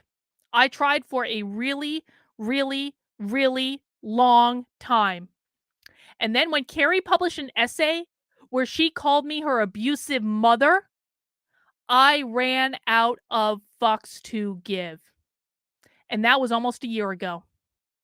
So, I'm not suggesting that I'm perfect by any stretch of the imagination. However, I feel pretty justified in what I've done. It's not like there's people turning up at your house with pitchforks and torches saying, burn the witch, burn the witch. There is actually at It's just mine happening because in they've doxed my cyberspace. house. I appreciate it's not pleasant, but it's similarly, I have people talk rubbish about me, and it just amuses me because I know that they're telling lies, and they're so desperate to get my attention that they do this. Yes, I'm not going to give them the attention that they're seeking. but do you ever, when you look at this is a question that's popped in my head many times over the past couple of years. When you look at people that I think society has come to agree that person is a predator, and maybe they don't put the word They're talking narcissist about on me. it or psychopath or what Yeah. have you, but they say that person's a predator, like Harvey Weinstein. That's a guy who, once Keri's compared me to public Harvey temperature Weinstein. shifted on him, Like, literally. everyone was like, well, we all knew, but no one did anything. And when I look at cases like that, or like Epstein, I tend to think, I understand that better now. But you are absolutely correct. Keri's whole reason for doing this interview is to talk about me without saying my name. I knew she was going to talk about me in this interview. I just didn't think I was going to be the whole point of the interview. I also want to say, Fish Addict says most Aries were conceived under Leo. Well, not only am I an Aries, but I have a Leo moon and I have Pluto in the first house, which means I am explosive as fuck. And I'm usually more powerful than almost anyone you put me in the room with. Including, by the way, I probably could overpower HG Tudor if I wanted to. But I would never do that because I actually want to ask him real questions. But I'm pretty sure I could. I understand why people who knew what he was didn't say anything. Is there, how do people fight against that desire to defend others, other victims or other targets or sources of supply, and say, and to out this person? You just have to let that go and say, you have to let it go. Your Let first it go, duty is Keri. to yourself and to look to your own defenses. Let it go. When you've been mauled Go no by contact. a narcissist, invariably your coping mechanisms have been reduced, your emotional thinking is high, and many of your assets and resources aren't as good as they once were. If you start gallivanting around on missions of mercy for other people, trying to tell everybody, he's a narcissist, you come up against this problem. One group, what does that actually mean? They don't really understand what you're talking about. Two, who are you to go around saying that about somebody else? Are you Right. qualified to do so? And you are in your own way because you'll be your own expert. But people, because you haven't got some letters after your name that relate to psychology, tend to dismiss that. Thirdly, many people don't like Alexandra is asking, where is this interview from? It's from or when is this interview from? Sorry. This interview's from 2 days ago. This is from this week. I don't know when she recorded it, but she premiered it this week. So this is extremely recent. Yeah, he should do audiobooks. His voice is amazing. It really is. And he knows it too. And you know what? I want to say this, separate from Keri being an idiot.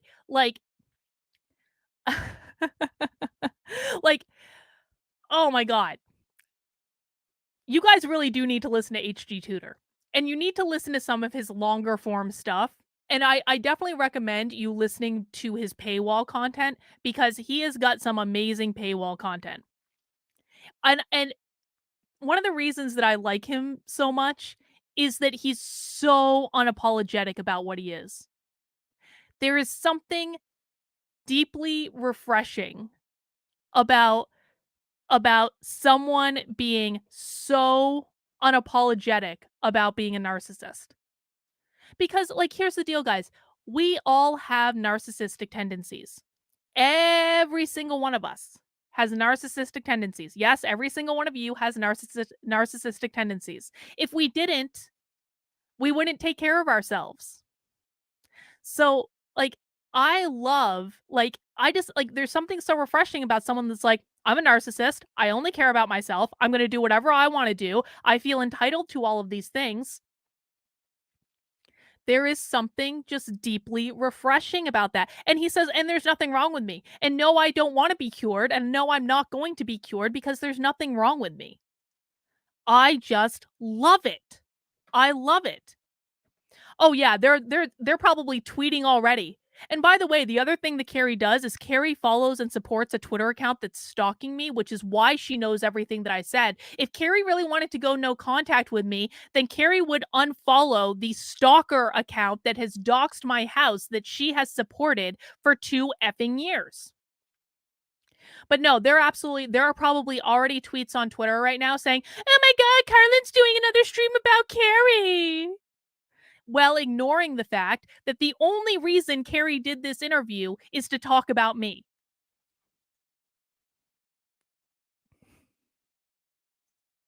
Conflict. And if you're going around saying, look, I'm trying to help you, but this person, is a predator, etc., etc., etc., they don't tend to want to hear it because it makes them feel uneasy. Fourthly, often those individuals are very much in the thrall of the predator. So a classic example, of course, is that you're in a romantic relationship with a narcissist who is disengaged from you and has got a new victim who's in the golden period. And you have happened upon my work and you think, oh, I now know what they are. I'm a victim. She's a victim. I need to go and warn her that she's with this predator. Don't do it. She's in the golden period with a man who calls her lovely names, who takes her to beautiful places, who gives her great long... By the way, Keri has also done that to me, by the way. This is... God damn it. This is why Keri started reaching out to the libertarians in New Hampshire. Keri literally tried to do this to me. Keri's like, I just want to warn you guys that Carlin is a narcissist and blah, blah, blah. Like, I cannot tell you how many people in New Hampshire Keri contacted about me. So Keri has actually done what he's describing right now and telling her not to do it. Night, rumpy pumpy, buys her nice gifts, treats her really well, is great to her family and friends. And you go along and say, this man is a predator. He treated me like it first, but it'll all turn to poo later on. Who's she going to believe? You, the ex-girlfriend, who he's already smeared, who said, you might be contacted by Captain Crazy at some point. She's just jealous of the fact that she's lost me.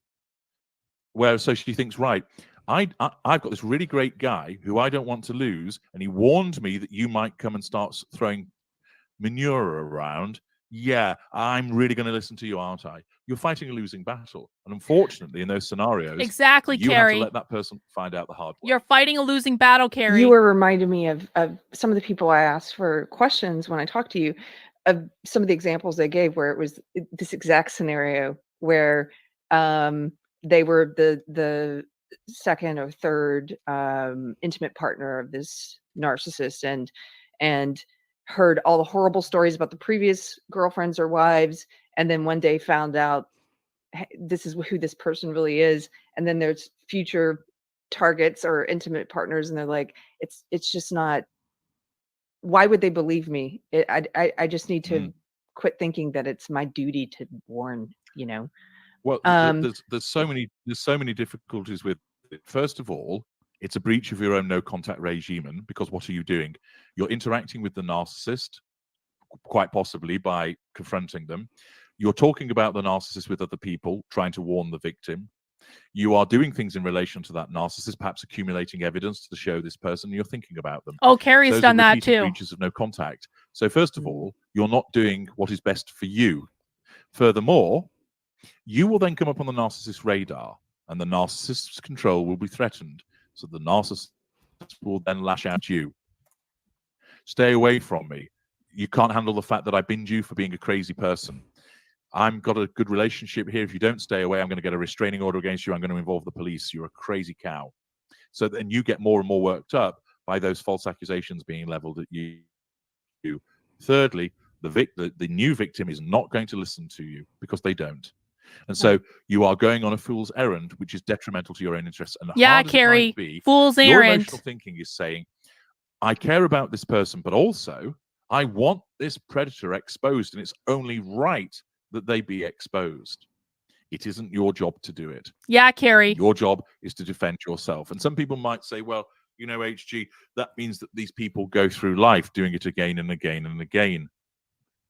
That will happen irrespective of your attempts to unmask them, because your attempts to unmask will fail unless you are in a position to accumulate clear evidence, for instance, filmed evidence of this person's behavior, and that you're wealthy enough to put it across social media and mainstream media, so thousands, tens of thousands, hundreds of thousands of people in the locality see this person's behavior. You are basically holding a match up to the sun, which won't be seen.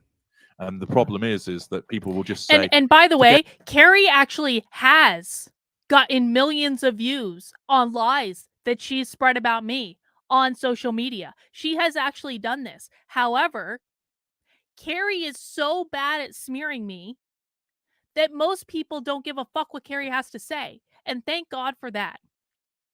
But there were a lot of people who did for a while.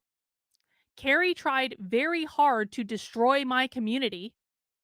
She failed at it, thankfully, because my community actually knows me because we do Zoom calls together and they knew that what Keri was saying was bullshit. But Keri has actually tried to do this.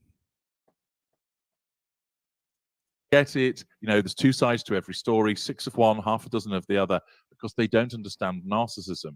And they think, okay, you know, he was a shit to you and you're upset about the relationship. They don't fully understand the dynamic of what has happened. They look at it in terms of, yeah, he was nasty to you, you got burnt, you're feeling raw about it, he's not a good guy, but, you know, just move on. And you're told all of those things. Any other people, they aren't really interested because they're too busy focused on their own lives. Although people don't like to hear it, what I tell you is the most effective thing for you. And those that listen to what I tell them to do eventually recognize, I did what you told, HG, and I felt so much better after a short period of time because I stayed away from the very thing that was hurting me. Yeah, Keri, go By no staying contact. away, that doesn't just mean not physically being around. By the way, Keri learned so much from this interview that she has actually been tweeting about me the last couple days. So Keri learned nothing from this because she did not follow his advice. She has not gone no contact. She's still tweeting about me up to and including yesterday. So Keri, it's time for you to follow HG's advice. We're all trying to support you in following HG's advice, Keri.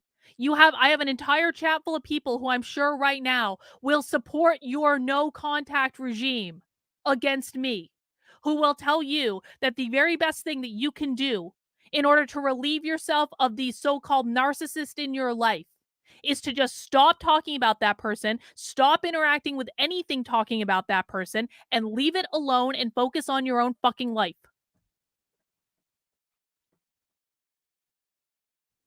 The narcissist, it means not communicating with the narcissist, not doing things in relation to the narcissist, not talking about the narcissist. Nothing about the narcissist, Keri. Nothing. Mm-hmm.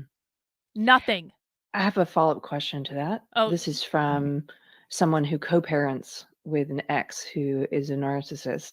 So it seems like an impossible situation. How do you go no contact with someone that you're co-parenting with? It seems impossible, but it's not. First of all, you ask the question, do I have to co-parent with this individual? You're not dealing with somebody who is adding to your life or that of the children in a constructive way that a non-narcissist would. So the starting point is, are you able actually to cut this person out of your life and say, no, you're not having any involvement with the children? Because there are circumstances where you can do that. The narcissist won't like it. Now, so long as you're not prejudicing potential court action, so you'd have to take legal advice about it before you took that step. But in some instances, you would be justified in cutting this person out of the lives of the children and your own, and therefore you are able to implement total no contact. The narcissist won't like it, and they'll kick up a fuss. Some narcissists will kick up a fuss and do nothing more because they're lazy lessers. And it's just a bit of show, and then they won't proceed with it. Mid-range narcissists are more likely to start court proceedings, and if they do, you deal with the court proceedings and you fight them in court. And in some instances, As a consequence of the evidence that you have, you succeed and get sole custody. In other instances, you then are ordered to have either shared custody or they have contact visitation. If that's the case, you must obey the court order, because if you don't, you'll go to prison. But even in those situations of where you are court ordered to co-parent in some shape or form, there is a lot you can do to reduce your involvement and exposure to the narcissist. Yes, I want to comment on this, chat, because I agree with this. Her expressions betray her. You can see the joy in her face when she thinks he is justifying her actions, only to see them sour when he cuts her off to say she is not understanding him. That is absolutely correct. This is why Keri is still tweeting about me up to and including yesterday, because she didn't actually listen to him. She hasn't been listening to him. Or the only other explanation is that Keri knows I'm not a narcissist. She knows she's been smearing me for 2 years. And so she's not actually even doing this in good faith. She's doing it to keep up the facade, if you will, of aligning with her public statements about me. She's learned, memorized, no self-respect, no respect for thy neighbor offline or online, no respect skills at all in all these years of her life in school. That's exactly right. Yeah, just her tone of voice almost disconnected from what is being said. I agree with you completely. I agree with you. Keri really doesn't understand the meaning of false statements, false comments, false accusations, both online and off. No, Keri thinks that she is being a warrior for God and is doing God's work by exposing me for the narcissist that I am. I'm only half joking when I say that. It would not surprise me if in this interview, if Keri tried to convert HG Tudor to Christianity. She did it with Carter. Keri tried to trick Carter into converting to Christianity live on their show. My God. Thank you, buddy. I appreciate that. And you know what? I want to acknowledge this. I am extremely lucky that I have so many loyal supporters who ignored the lies that Keri is spreading about me and that her whole little horde of people have been spreading about me. I really do appreciate you guys. I appreciate you dealing with me as I've been managing through this whole scenario for the last 2 years, but for the last year, it's been worse than the first year. Like, I really do appreciate you once in a while allowing me these streams where I can vent a little bit, because it sucks. It legitimately sucks.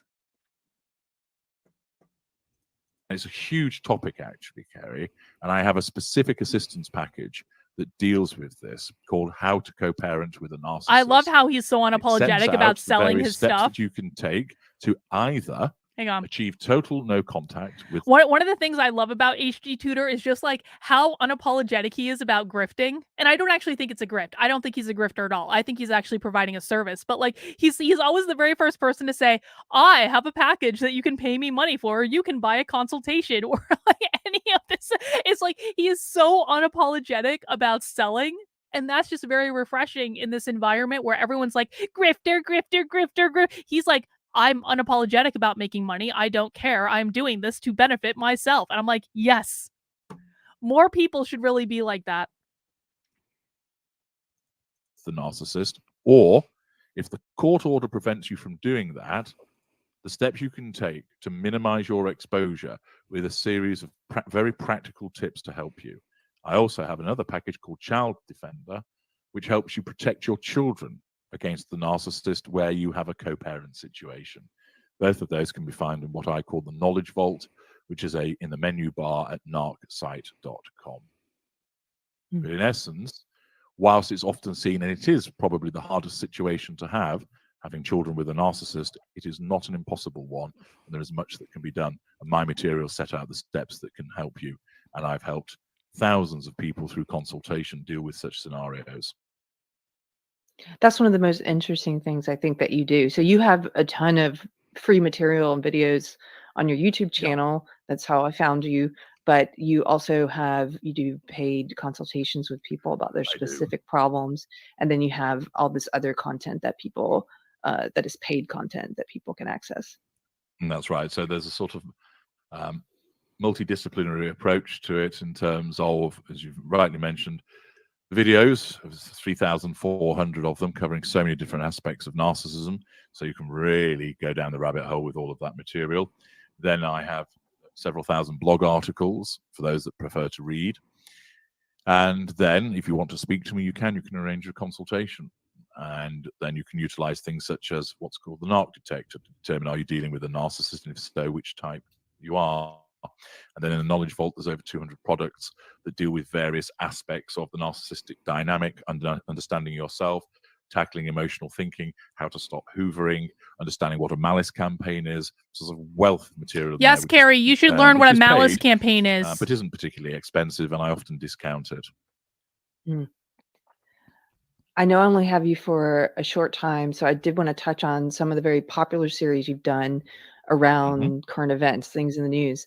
And I've appreciated some of those as well, because like a lot of people, I was watching the Amber Heard and Johnny Depp case. Keri has literally called me Amber Heard on multiple occasions. I think because it was so cathartic to see someone, you said, unless you have a lot of money and you have video evidence, or I immediately was thinking of Johnny Depp, someone who felt it was important enough to spend that money to try and clear his name.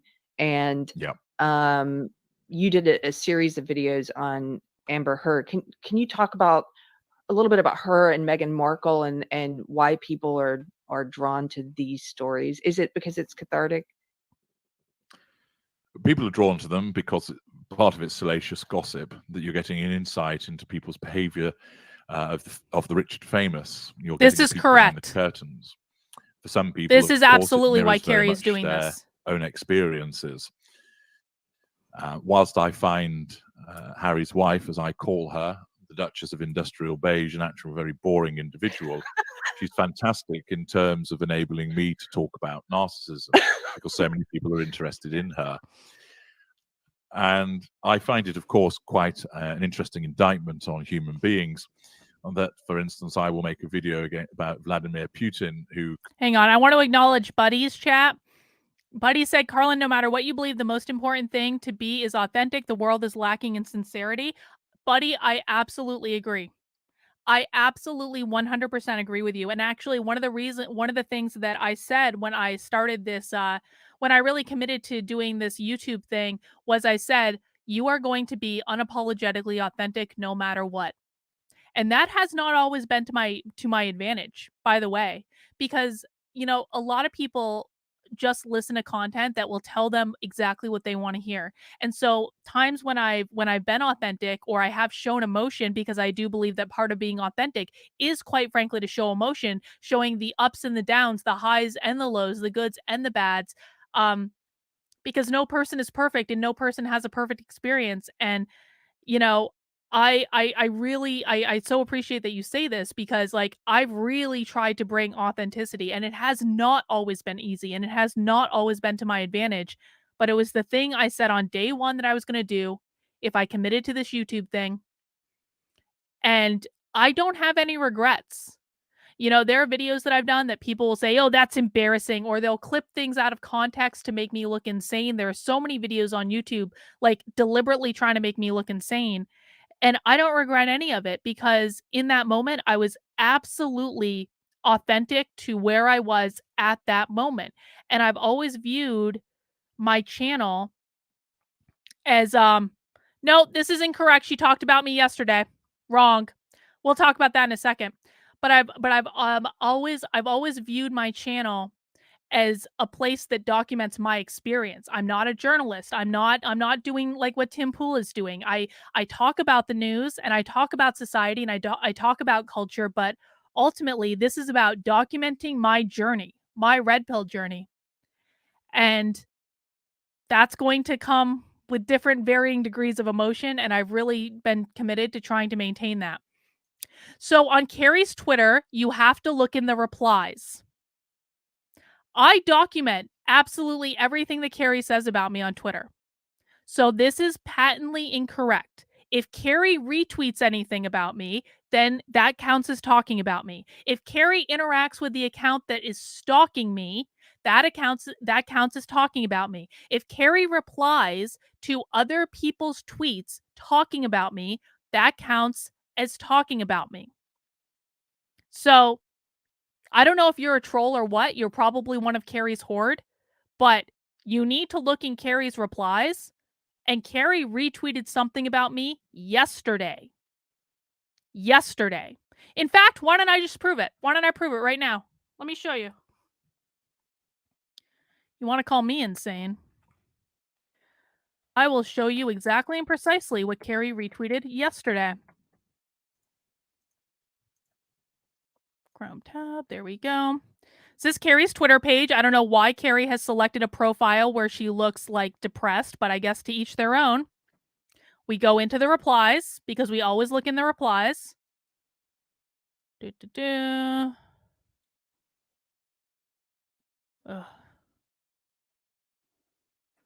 on. Let me make this just a little smaller so I can actually see. Wait for it. Wait for it. There it is.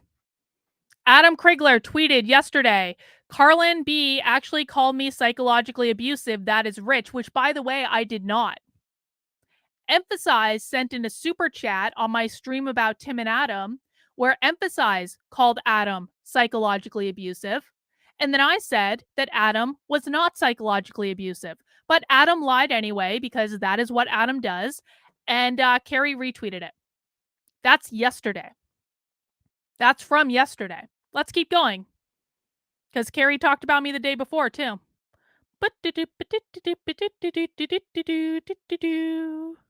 Scrolling through Keri's replies on the burner account that I have that she doesn't know the name of. Here she is talking Mark Randazza. Mark Randazza, who, by the way, if you ever need a lawyer, Mark Randazza's a psychopath. Mark Randazza was tweeting yesterday about me. Keri responded to that. That counts as talking about me. So no, you are incorrect. Keri has been talking about me for the past 2 days. This is not going no contact. She's literally retweeting stuff about me. That is patently false. That is provably false. So no, incorrect. Could potentially trigger nuclear Armageddon, which gets a few thousand views in the space of about 24 hours. Then I do something about Harry's wife. Are the children? How does a narcissist deal with children, and would they invent the children? And it gets 60,000 views in a similar space of time. Tells you everything you need to know about what's wrong with this planet. But that said, one reason I do so much of the Harry's wife material is, one, she's so prominent, but also I've had so many people contact me and say, I didn't know anything about narcissism, HG, until I watched your Harry's wife material. And then it made me realize this is similar to what's going on in my relationship, or this is happening with my father, or this is happening with my brother-in-law, etc. So it's a very good method of getting to reach people. People are interested in it because it has an impact. Narcissists are far more prevalent than people realize. Many people, although knowledge about narcissism is increasing, it's still at a woefully low level. And furthermore, it has all the ingredients of a he said, she said, who's telling the truth, what's going on here. And of course, particularly with the Depp Heard scenario, and to an extent with Will Smith and Jada Pinkett Smith, you have two abused men there. And although Johnny Depp is far from blameless, as I explained in my detailed series about both him and Heard, he was the victim of domestic abuse. And so for a man to come forward and demonstrate that is refreshing, because it shines a light on a less seen aspect of the dynamic. It also allowed people to watch the way that she behaved. And of course, people were shaking their heads and going, is she for real? The whole "a dog stepped on my bee" and all of the various things that she went on about, that I could see in the comments from people who didn't understand narcissism, who just basically thought she is batshit crazy. She's not. She's a narcissist. I think it was your video, your commentary about that. I was yelling at, yes, this is spot on. You explained, from what I recall, that when she mimicked people didn't know why she pulled that face after she said, and then my dog stepped on a bee, and it was because she, in the narcissist mind, she was immediately trying to mimic the emotion of the dog. Correct. There's a strange glitch. The dog is an extension of her. So when she talked about the dog stepping on the bee, she, for that instant, became the dog, grimacing as it stepped on the bee. And that's why she pulled that strange face. Because she has no boundary recognition. And what we do is we bolt people onto us, and animals as well. We bolt everything onto us. So everything is an extension of us. And that therefore you can't see. You may have heard people often say, oh, I don't know where I begin and you end. And that sounds romantic. It's not. That's the way the narcissist sees people. That we basically, it's like the Borg assimilating you into us by way of your character traits and so on and so forth. In that instance, her narcissism took her to the point of being the dog, which of course in that moment made sense to her, but to the rest of the world, they were thinking, what on earth is she doing? Why is she pulling that strange face and talking about the dog stepping on the bee? Do you ever, just a personal question, do you ever, being an aware narcissist, do you ever wish that you were not? I was right. I was right. Keri's going to try to cure him. Keri's going to try to cure him because Keri has not actually listened to his content. Look at the fucking sly look on her face. She's like, do you ever wish, HG, that you were normal? That you weren't an evil, Darvo, cluster B, narcissist? I told you Keri was going to try to cure him. Let me tell you how he's going to answer because I've actually listened to his content. No, Keri, I don't think I need to be cured because there is nothing wrong with me. No. Do you ever wish that you... No, exactly. Wow, okay. No. Why would I? Let me ask you a question. Okay. Yeah. I don't have an answer. Why would you? Okay. Yeah, because you don't. Yeah. I am effective. You might not think that I am. Other people, and I'm not insulted by that because I am easily able to deal with that. But I understand, you see, because I can sort of step between two worlds. As there'll be some people who say, well, HG, you hurt people. So you get in my way, that's what happens. But I'm successful. I have lots of friends. Carlin was right, tip jar. To forge a romantic relation. Every time I'm right and you're wrong, you owe me $2. Now, you don't have to pay me just because I'm right, okay? I just want to say I appreciate it, George. The deal with the Carlin is right tip jar is that if I am right about something and you say I'm wrong and I am later proven to be right, then you owe me a $2 super chat. It's like when I said back in May that the Republicans were going to get slaughtered in the midterms because of abortion, and every single Republican attacked me and said, no, Carlin, you don't understand. Women don't really care about abortion. Pro-life women are out there in more numbers than pro-choice women. And then I proved to be right. All of those people owe me a $2 super chat. They'll never pay up because they'll never admit I was right. But we both know. We know. But George, I appreciate you. I appreciate you adhering to the rule. No, he is a bad person. Don't get it twisted. He is not a good person. And he knows he's not a good person. Well, yeah, I mean, there is this. He's only evil to those who he thinks deserve it. Yes, that is true. But at some point in his life,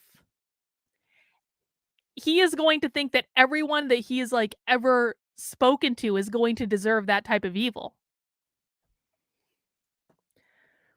You should know why she chose that profile picture. She has been presenting herself as a victim for this whole interview and not that subtly. Keri is always the victim. Keri is the walking epitome of Darvo is what she is. Peter, thank you for following the Carlin is right super chat rule. I appreciate it. They lost the Senate. There is no universe in which the GOP should have made zero gains in the Senate. And in fact, the GOP is poised to lose that runoff in Georgia, too.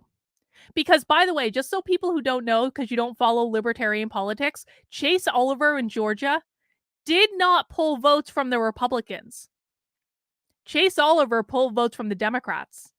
Chase Oliver in Georgia, the libertarian who caused the runoff, He is a far leftist. He is extremely left. Now, he's still libertarian, don't get me wrong. He is a libertarian, but he is on the way far left of the libertarian spectrum. He didn't pull votes from Republicans, he pulled votes from Democrats, which means the Democrats already have a leg up in that election in Georgia, which means they're probably actually going to lose a Senate seat. Don't tell me the Republicans didn't get slaughtered. They did. Anyway, let's wrap this up because we got movie night to go to pretty soon. If that doesn't work out, I just find another one. That doesn't bother me. It might bother other people. It doesn't bother me. I can do what I please. I travel a lot. I have an interesting and demanding and challenging professional role, which stimulates me and gives me access to the prime aims. So I'm effective at what I do. And therefore, I revel in the manipulation of people because it stops me getting bored. I see people as playthings. And I fully comprehend that other people will think, well, that's a despicable way to lead. I want to talk to him so badly about how he psychologically manipulates people. That's what I want to ask him about. Oh, man, I want to talk to him because he's like going to be so unapologetic about it. And he's just going to like lay it out. He's going to give us so much good information to screw with the woke left. It's going to be God, I need to make sure this interview actually gets scheduled. Are all these people going after you because you won't grift with them? Well, what people need to know is that all these people are part of like the same clique. And you are correct that I will not go along with their bullshit. And I'm actually in this for real. They're in it because they want to be famous. I'm actually in this for real. I don't care about being famous. I don't care about appealing to everyone. And they do. They want to build these large mass audiences of like, I don't even know what. But no, I don't go along with their bullshit and they don't like it. Your life. If that's your view of me, you're entitled to express that opinion. I do not agree with it, but you are allowed to express that opinion. Of course you are. In the same way, I would say I'd hate to be an empath. It's weak. You don't see me curled up in the fetal position crying over the loss of a relationship. You don't see me wandering around going, but why, but why, but why? Unable to function. Unable to understand. It's differing perspectives. And of course, people would say, but we get to feel love. We get to feel joy. Good for you. You enjoy that then. I don't need it. That's so interesting to me. She doesn't I have a couple more understand. questions here. I know I only have you for a few more minutes. Do you think you mentioned that that narcissism is a lot more prevalent than people think? I think so as well. And all the cluster B, what are called the cluster B personality disorders, I think they're grossly underestimated. Keri thinks everyone she disagrees with is a narcissist. Take on that? Like, what do you think the true numbers are? Well, anecdotally, because of course we don't have any reliable survey that's ever been conducted to determine that, based upon my own interactions of the narcissists that I know in my world, and I do interact with a lot of people, I put it at 1 in 6. Wow. Yeah. I think that's closer to the truth. I've been one of the reasons I'm grateful. Hang on, I gotta take a super chat from King Peter in the chat. Peter says, please ask him about novel strategies based on the quite frankly dread-inducing question from the other day. What is the dread-inducing question from the other day? I honestly don't know what you're referencing, Peter. Let me know what you mean.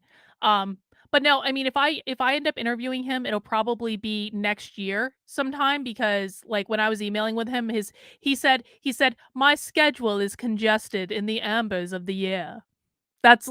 I was like, bro, like I fucking love this guy.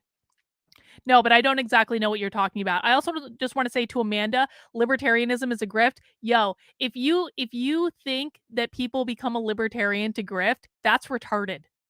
That is like one of the dumbest things I've ever heard in my life. Saying you're like what Keri does, saying that you left the left and are a reformed social justice warrior, that is a grift. How do we deal with violence is okay strategy from the left? All right. I'll have to think about that one, Peter. Thank you, though, for the suggestion. I'll make note of that.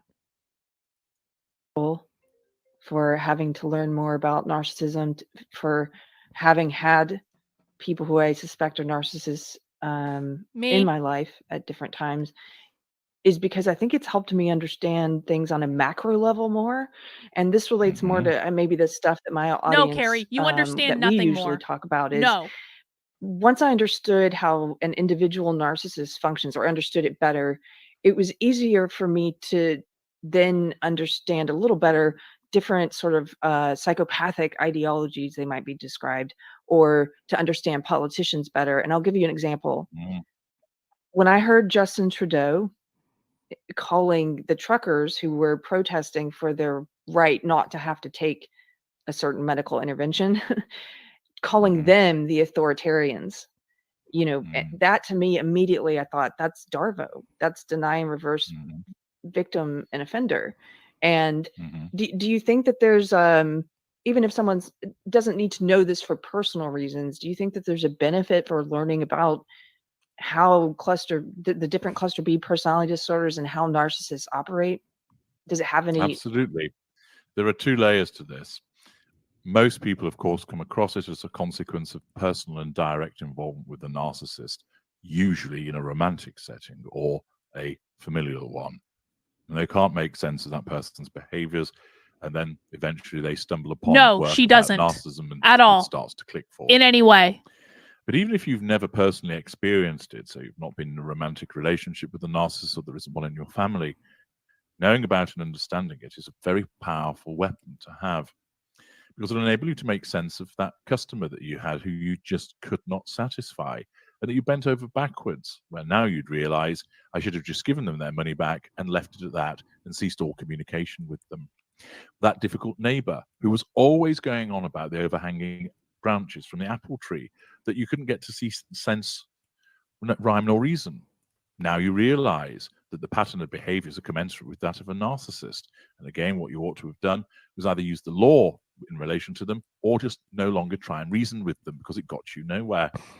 It helps you make sense of the politicians and their behaviors. I didn't put two and two together, Peter. Embark upon such self-destructive behaviors. They seem to have it all.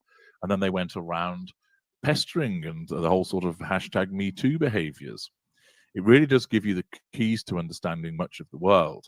Many of my clients, after having helped them extract themselves from a personal situation, Keri, then go down the rabbit hole with the breadth of my work and say it really has enabled them to understand so much of the way that the world works, that the narcissists are invariably the ones that are the decision makers, get themselves into positions of power, and make life so difficult for many people.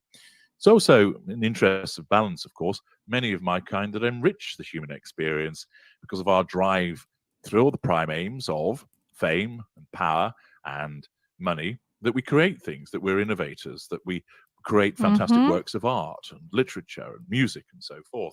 Of course, not all narcissists do that. There are many non-narcissists that do so also. But the point is that when you start to understand narcissism and psychopathy, you don't have to like it, but if you understand it, not only will it protect you personally, it'll enable you to make so much more sense of the world around you. And to that end, it's hugely important. I couldn't agree more. We're currently a Deep Program Book Club reading a book called Political Ponerology, which is the I think the subtitle is The Science of Evil. And he basically says, we've looked at totalitarian ideologies throughout history. We've looked at it with a historical lens, we've looked at it with a political lens, but we should be looking at it with a psychological lens, because that helps us make more sense of it. And absolutely, yeah, I agree. I agree entirely with that approach.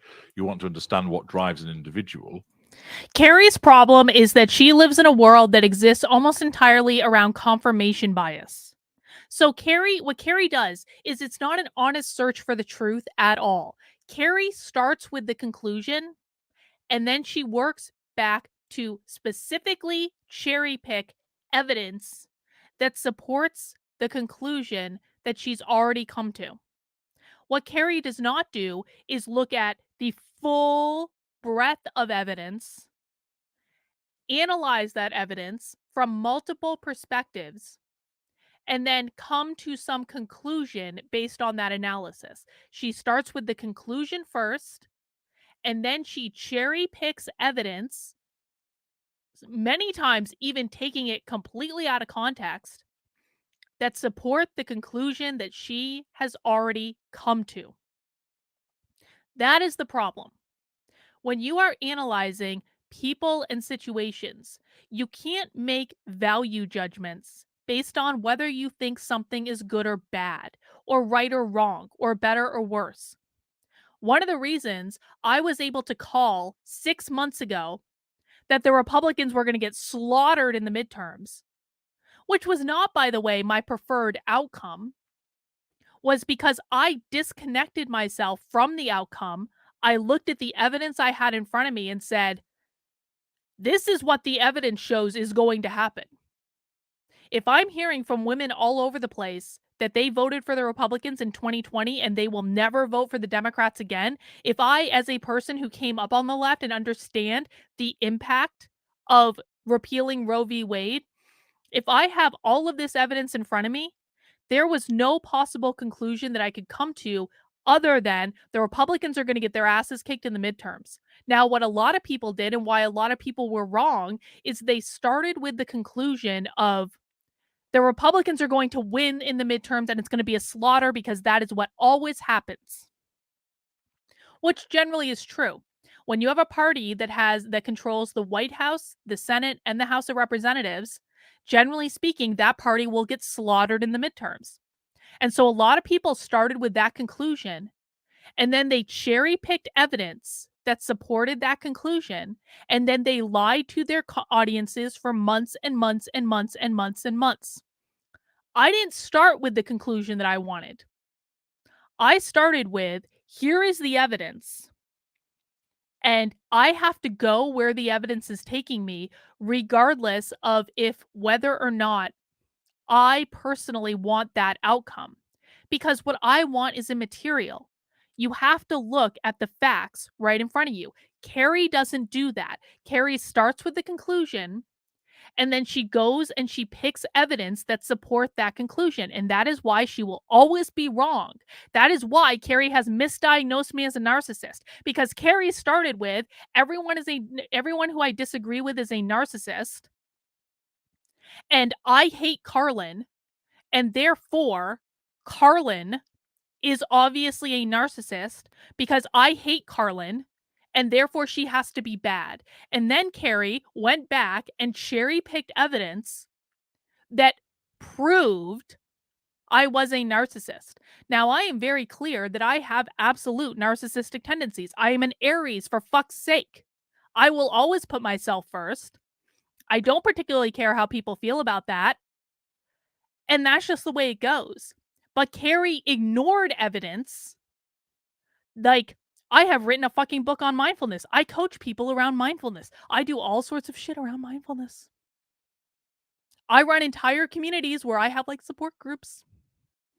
Keri ignored all sorts of evidence that would contradict her conclusion that I was a fucking cluster B narcissist. Keri ignored, here's the biggest piece of evidence that Keri ignored. I've been married for 11 years. My husband and I are very, very happy. Our marriage is better than it's ever been. Keri ignored the fact that I've been married for 11 years because most narcissists will not last in a marriage for 11 years at all. They're not capable of maintaining personal relationships. Keri ignored that evidence entirely. And then what they started to do is they started to make up lies saying that I was controlling my husband and locking him up in the basement. That's what Keri's little psychotic fucking horde has done. Keri's psychotic stalker horde reached out to my husband directly to try to get him to divorce me. I'm not making this up. But no, I'm the narcissist. Sure, Keri. Sure. I'm not sure she doesn't understand. I think it's more like he hasn't given her an answer she can use and she lost interest in what he's saying in response. That might be very, very true. All right, guys, let's wrap this up. We got about 7 minutes left of this interview, which is great because we do have movie night at 8 p.m. And so let's wrap this up. To create the regime that they have, you need to look at the psychology of that individual. Behind all of these things is the concept of the true believer. It creates a totalitarian regime that creates the cult, that creates the business empire. There'll be people within that who think, well, I don't really agree with what we're doing here, but I need a pay packet, so I recognize that it's morally reprehensible, but I'll go along with it. But somewhere in that chain of command, there is a true believer. Take, for example, do you think Adolf Hitler popped back to his lair, cracked open a bottle of whiskey and said, oh, goodness me, I'm an awful human being for gassing all of those Jews, but hey, you know, I've got to do it to create Lebensraum for the German people? No, he absolutely believed that he was doing the right thing. So he has to have a total, fervent, committed belief in what he's doing. And that's what the narcissism does. The narcissism doesn't leave room for doubt. It doesn't leave room for hesitation. It has to apply the pursuit of the prime aims without hesitation, demurrament, or reflection. And so if you look at the psychology of these individuals, many of these leaders, both on the left and on the right, you will see what's at the heart of it. And of course, the environment, such as political power, is such an attractor for our kind. If you've got power that you can tell people what to do, you've got control over them. That is the central tenet of what narcissism craves. You will also have the adoration or hatred of millions of people, massive amounts of fuel, which is precisely what our narcissism requires. You also have the opportunity to strip people of their character traits, which is what the narcissism needs. And then there's all those residual benefits, the wealth, the access to networks, the facade, the crushing of enemies, etc. So a political environment is absolute honeypot for our kind. I used to think that it was mostly well-intentioned people who went into politics, and in the past few years that's completely turned on its head, and I now think most of them are narcissists or psychopaths. There are some genuinely well-intentioned people that go into politics. They invariably get chewed up and spat out. Some occasionally get to the top, but it's very rare. Then there are those that believe that they're well-intentioned, but it's just a very good facade, and they're narcissists. There are some, although they tend to be more involved in coups and overthrowing power, who are more about straight shooting from the lip, straight talking, that they don't operate with a facade. And it's basically, I'm taking over because this country needs strong leadership, so I am suspending the democratic process, and this is a coup d'etat. So they'll deal with it that way. But ultimately, most operators within that are narcissists. Why? One, as I've just mentioned, it's a place that caters to our prime aims. And two, it becomes a self-perpetuating place. In order to survive in it, who's the best people to survive in it? Narcissists. So it just brings more and more in. And if you go in there and you're not a narcissist, as I say, you might survive up to a point. But the environment that's created, basically, it's a nest of vipers. A narcissist better suited. Not all narcissists, I hasten to add, but some. And I made mention of that in one of the recent videos about Harry's wife, where there was a suggestion of her taking a tilt at the presidency in 2024, which is quite hilarious. I have to watch that one. I haven't seen that one yet. Yeah. Have you ever thought about giving up this whole narcissism thing and just doing audiobooks? Because you have a great voice. That's a joke. I repeatedly need to revisit my own books, of which there are over 50, to narrate them. So that would be the starting point to do that. And I may well decide on a sort of kind of sabbatical where I sit down and do all of that. I do, of course, for those people who don't want to listen to me here talking about narcissism, I do have a separate sister channel called The Treasure Trove, where you can listen to me narrate books and poetry and all. Oh, I didn't know that. Yeah. I didn't know that either, actually. Do you read stuff about hobbits and stuff? Because that's what I would imagine you. I do. So in there, there's The Abyss, there's Wuthering Heights, there's Sleepy Hollow. There's a selection of poetry. I do some Edgar Allan Poe. So there's all sorts, and I'm always open to people making suggestions. I dip in and out of that, so there'll be a splurge of me putting material there. But I'd like more people actually to go and subscribe to that channel, because repeatedly people do say, I enjoy listening to your voice, HG, and it is, of course, a weapon that I have Many people say Yeah. it's not meant as an insult. I listen to you at night because you help me sleep. And that's because of the natural cadence and depth of my baritone voice. I have to say, I was listening to him at night one time because I don't listen to like content during the day. I almost only listen to it at night. And I was listening to his content in like when I was like laying in bed one night. And I have to tell you, I fell asleep listening to his content, and it just kept playing on repeat the entire time I was asleep. And I really think he got way in my head because it was not some of his happier content that I was listening to. And I really think he got way in my head when the content was just repeating over and over and over again when I was sleeping. And I have not been able to listen to his content since. In like this is the longest that I've been able to, because like I thought about doing it at like night again, and I was like, I could not bring myself to do it. There was something in that content that I was listening to that got into my subconscious, and like his voice is actually I felt like it was like used as a weapon against me, and I was like, no, you've ruined everything. It's quite causes people to feel at ease and Yeah. lulls them into a sleep. So yes, go to the treasure trove, Keri, and subscribe there, and you'll have a lovely repository of marvelous audio narrations conducted by me. I am going to make one final joke about the just the whole dynamic with narcissists and how you're saying, you know, your voice is a weapon. When I first talked about interviewing you with a friend like over a year ago, and I was like, but I told him when I said to you at the beginning, but I really like him, listen to his video, and I'm like, you know, he seems like he has a heart of gold. I could change him. That's just me being self-aware and stupid. I told you. It's honest of you. I told you that Keri was going to try to cure him. Keri can't fucking help herself. She tries to cure everyone. And she tries to and this is part of her problem. Keri, you need to let people live their own lives. Not everyone wants to be a crazy, like, conservative Christian like you. He flat out says in most of his videos he does not think anything is wrong with him. When people tell you that they don't think anything is wrong with them, leave them alone.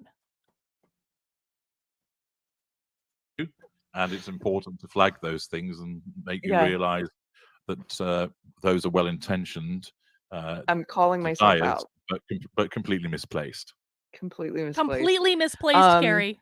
Again, tell people where they can find you. Thank you so much for sharing your expertise. And I highly recommend you guys go and check out the channel. There's loads of free content if you're not looking to do you know, a consultation, but if you do need help, like there's consultation, there's paid content. Tell people where they can find that. Certainly.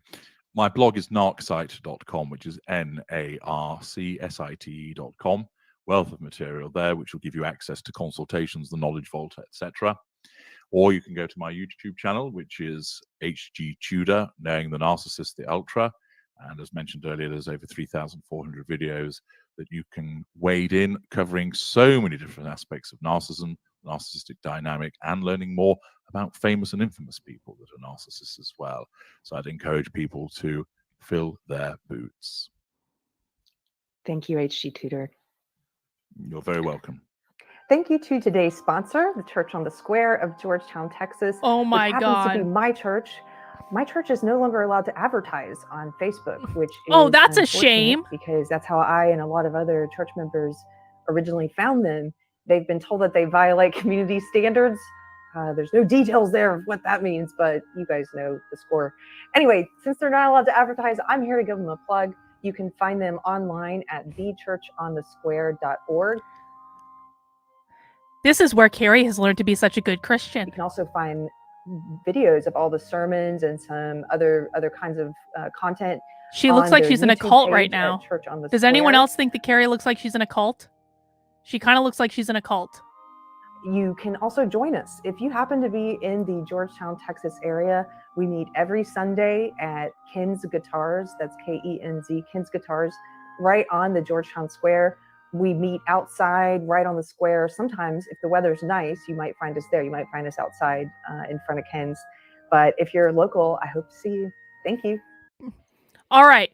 That's all we have for that. Just so you guys know, Keri's church is basically a cult.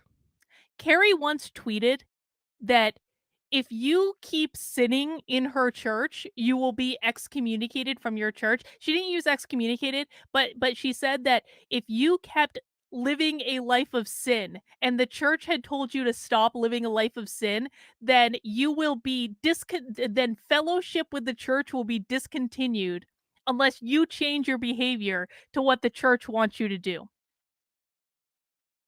I'm not making that up. That was on her Twitter. I have a screenshot of it somewhere. Anyway, guys, thank you for watching that stream with me. I expected it to mention me at some point. I didn't expect the whole stream to be a ruse for Keri to get ammo that she could use against me, that she then ignored immediately upon doing the stream because she's still been tweeting about me for fucking days. Fascinating. Fascinating. Fascinating. All right, guys, that is all we have for right now. But if you're not ready to end the fun for the night, then you can come and join me for movie night in 10 minutes in the supporter Discord. I will be posting the link to the supporter Discord on both Patreon and on Locals right now. So if you're not in the supporter Discord yet, now is the perfect time to get into the supporter Discord. Just mention where you came from in the verification channel. I will verify you right up. I'm headed in there right now. But we're going to be watching Coraline, and I've never seen it, so I don't know how good this movie is or anything. But John Morgan picked it out. I'm very grateful to John Morgan for hosting movie night this week. And you can get invited to this and all future movie nights by becoming a supporter at activelyunwoke.com/support. That will give you the link to the Patreon and the Locals, and both of those things will get you into the supporter Discord. All right, guys, that's all we have for right now. Take care, and we'll see you soon. Bye.